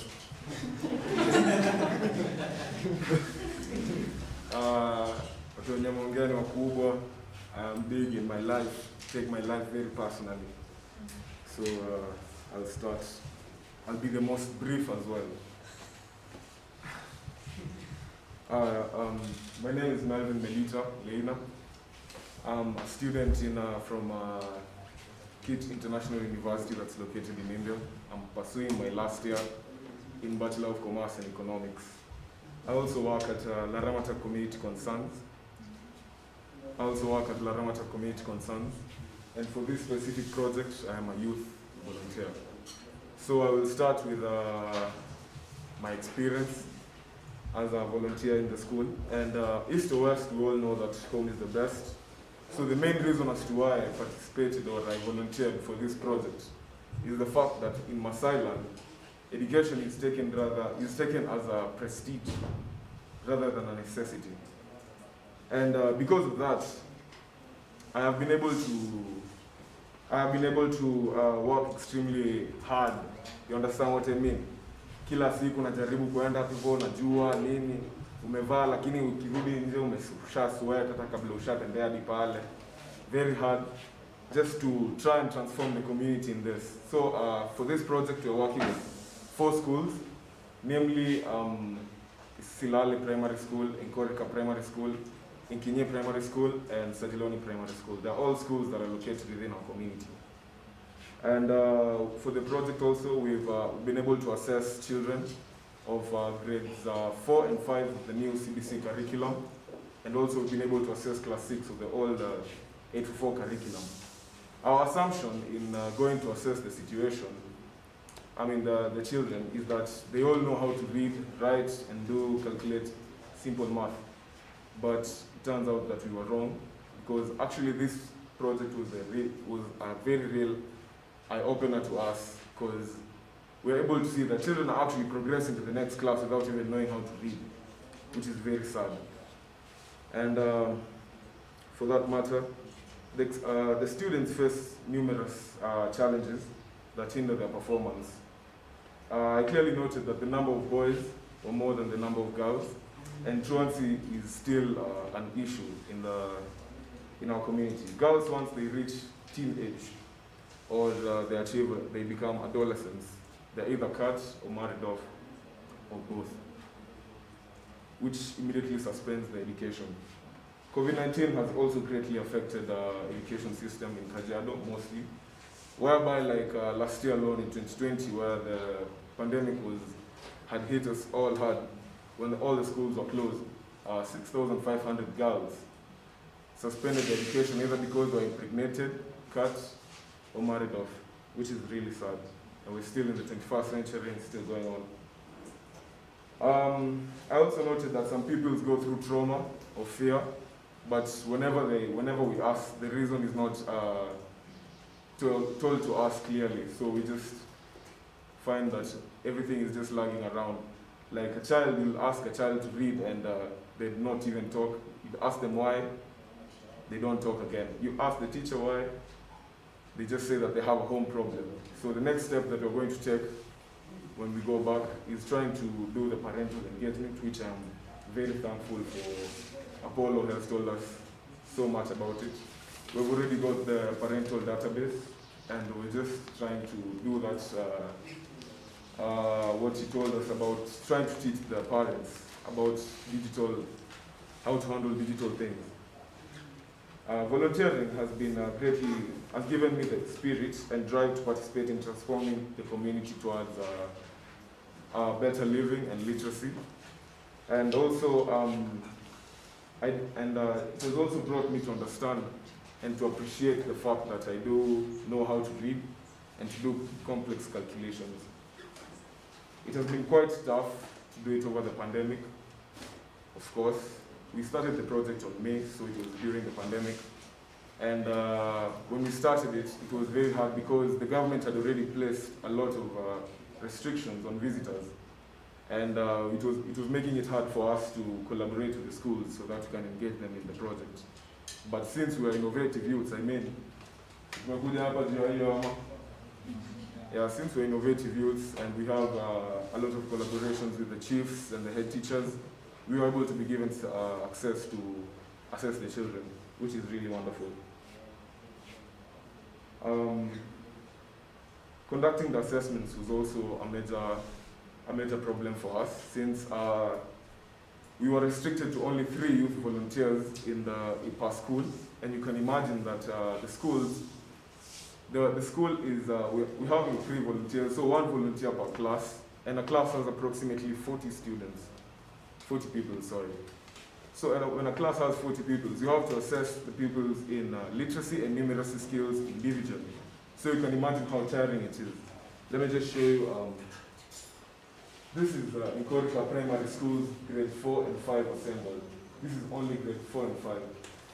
So you can imagine how you can have to deal with all those students and assess them, and you're only given 1.5 hours.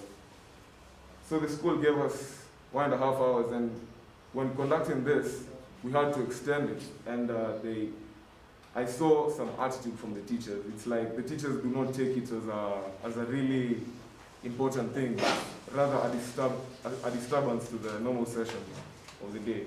I hope you understand. This made us hasten the process, and we were very exhausted by the end of the day. And the schools that we engaged also are quite far from where our offices, and the roads are not easily accessible. That's another challenge that we faced, and we had to board motorbikes to get to the schools. So you can understand now. This is the road to Silale Primary School. We had to endure the scorching heat, the red sun, dust. You can imagine umetoka wewe ni safi, dread, luku nini.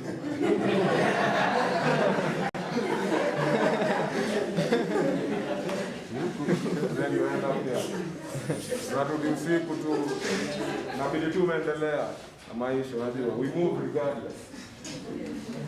So I also witnessed a very sad incident in the schools that we were assessing, where the teachers really neglect the weak students, in that you find that a teacher comes inside the class, I was assessing class 6 in GRiC Primary School, and the teacher came in and he was like, chungu ule mtoto sana, msaidie sana tafadhali. You understand? Something like that. And something like that is very demotivating to the students who are yet to learn, who are yet to read and do simple calculation. You can't expect to teach a child something like that, like calculation, and also you're having that attitude that this one is a very weak student, we can't even help. So that's the attitude that I also got. And it was also sad that I also remember that when I called one of them to just start reading, she just broke down and started crying. That's after the teacher left. She just broke down and started crying when she was reading, because she can't bear the shame of the others laughing at her and the fact that she can't read. So emotional intelligence, I feel like it's something that is really needed in both the youth volunteers and the teachers as well. So has any one of you ever experienced such? How many people are actually doing assessments or have done assessments? Or we've all done it? Mmetoka sana, acha hiyo swali nauliza kesho. So youths are people who are full of energy, And when put to constructive use, they can bring a lot of change through innovation and meaningful participation in community building. And when I'm talking about meaningful youth participation, this is something that is really needed for us. Like mainly, okay, not mainly, all youth everywhere. Because we started a project actually for it's called Power to Youth in Kajiado Central and Kajiado South, just advocating for meaningful youth participation. And it's a 5-year program, so whoever would like to engage, maybe you can niongeleshe kando yani. Lakini mimi si, I'm not a big person. Do you know a bit?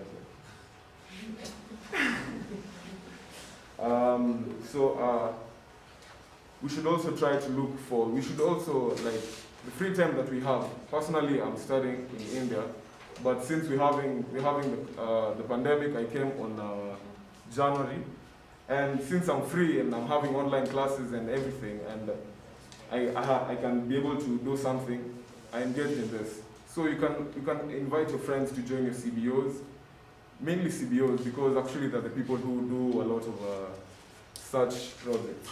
And we can be able to transform our communities because, and we also look for solutions. For example, like in this GRiC project, we're having, the 4 schools, they don't have books. But then through the GRiC project and the fact that they engaged us as Laramata Community Concerns, they were able to give us, we were able to like give those schools the books and every supply, every study material that they needed. So empowerment is something that is willingly passed on from generation to generation. I believe that we are all empowered, we've all been educated and all, and we must see it through that we empower our community.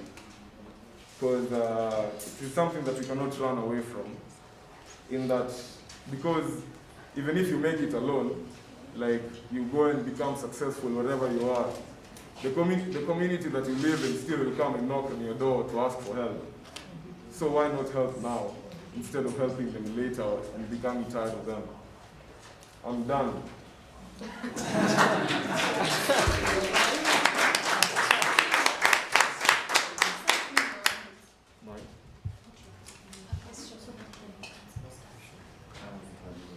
All right.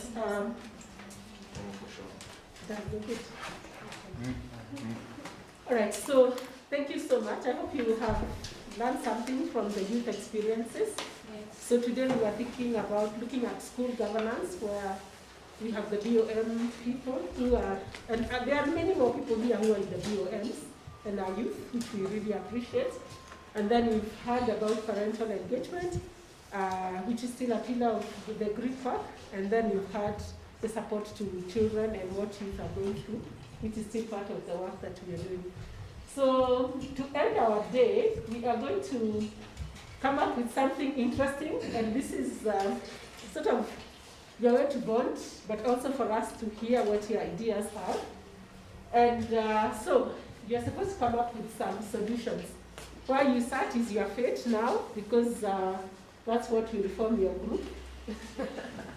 So if you didn't count numbers to know where you are, now you are unfortunate, because then you have to deal with what you have. So this is the challenge. And the challenge is, you're a group of 9 youth, and which I hope you'll be 9 at the end of the regrouping. Please don't move, because you are already where you are. So it says that 9 youth have recently been trained by GRiC to conduct an assessment in Koma village. I chose a name that doesn't belong to any of you. Among the issues we found out during the assessment was that the children in school who are in class 3 to 7 are not able to read and respond to simple questions from the assessment, and they can't even do simple maths. So that was one of the issues. The second bit was that children are not attending school regularly because there are market days, and most of our places have market days, you know. So the children either go to the market on that market day, or they are left at home because the parents have to go to the marketplace. So the children remain at home, or the parents go to the market. And a lot of the parents are not literate, so that's why they are doing that.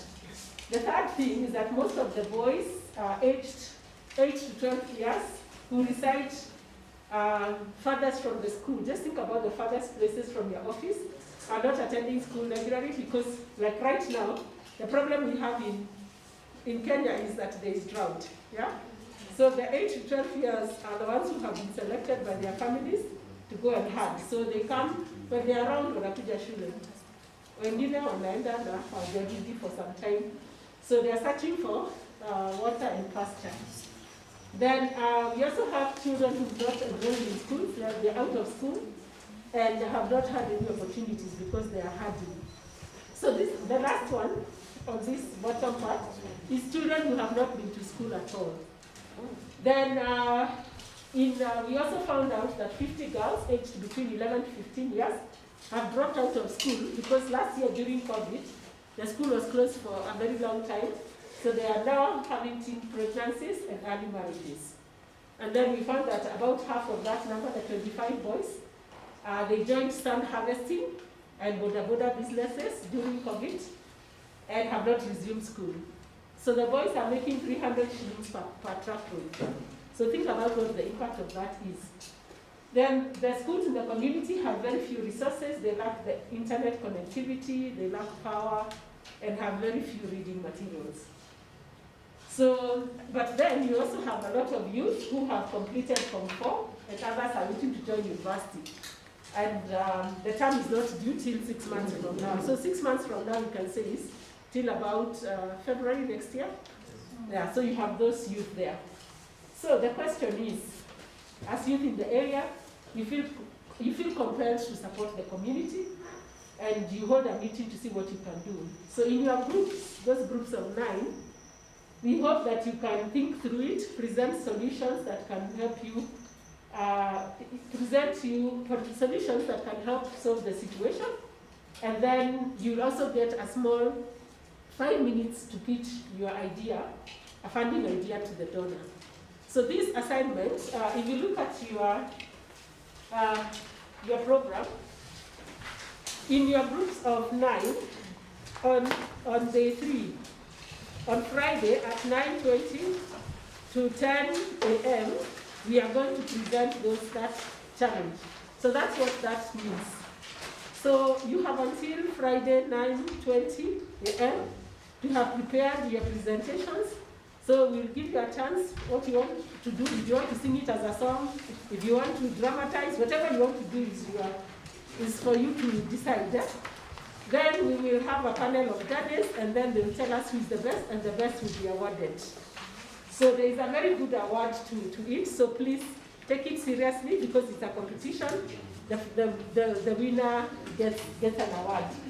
So that's our bonding. We also use it for bonding, so that you with these 9 people, you really have to talk, otherwise what will you present on Friday? So that's where we are at, so we are very excited. We'll be able to hear. Most of these are things that happen within your own communities. And I know those who are in towns can tweak that a bit just to reflect about what happens in their own communities. So, I have a question. Yes, sir. Will you share the questions? Yes. Tutaisha on WhatsApp. Yes. We'll try and we wanted to print it, but sister has gone to chat, so hatungeweza. So if you tell us, once you're in your groups, tell us who are the leaders, we'll give you a print copy. Yes? I've shared pictures from topics in our subgroup. Oh, great. Thank you. So the ones who are in the youth group, and then if your friend is here and they're not on the youth group, just forward it. But we'll try and get you a printed copy. So, so the people out of this, so Apollo is out of that discussion, Magdalena is out of the discussion, Brian is out of the discussion, so he's out of the discussion. So I'm removing anyone who might have had a chance to see it because it means they have thought through the questions. It's an unfair advantage to the rest. So we will start from here. Number 1, 2. Melita, your number is 3. 3 and your number 4. Okay. No, 1.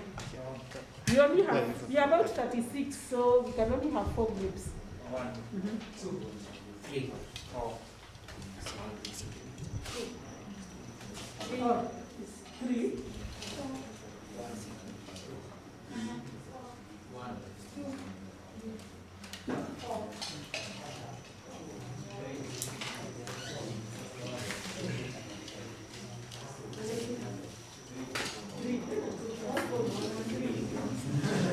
I hope nobody's missing. So group 4 has 1 person less. So before you forget your team members, group 1, please follow her, find somewhere to stand. Group 2, group 3, group 4, and agree with your leader so that we can have a coordination. So that you don't forget your number, because if you don't go to the group now, you will forget.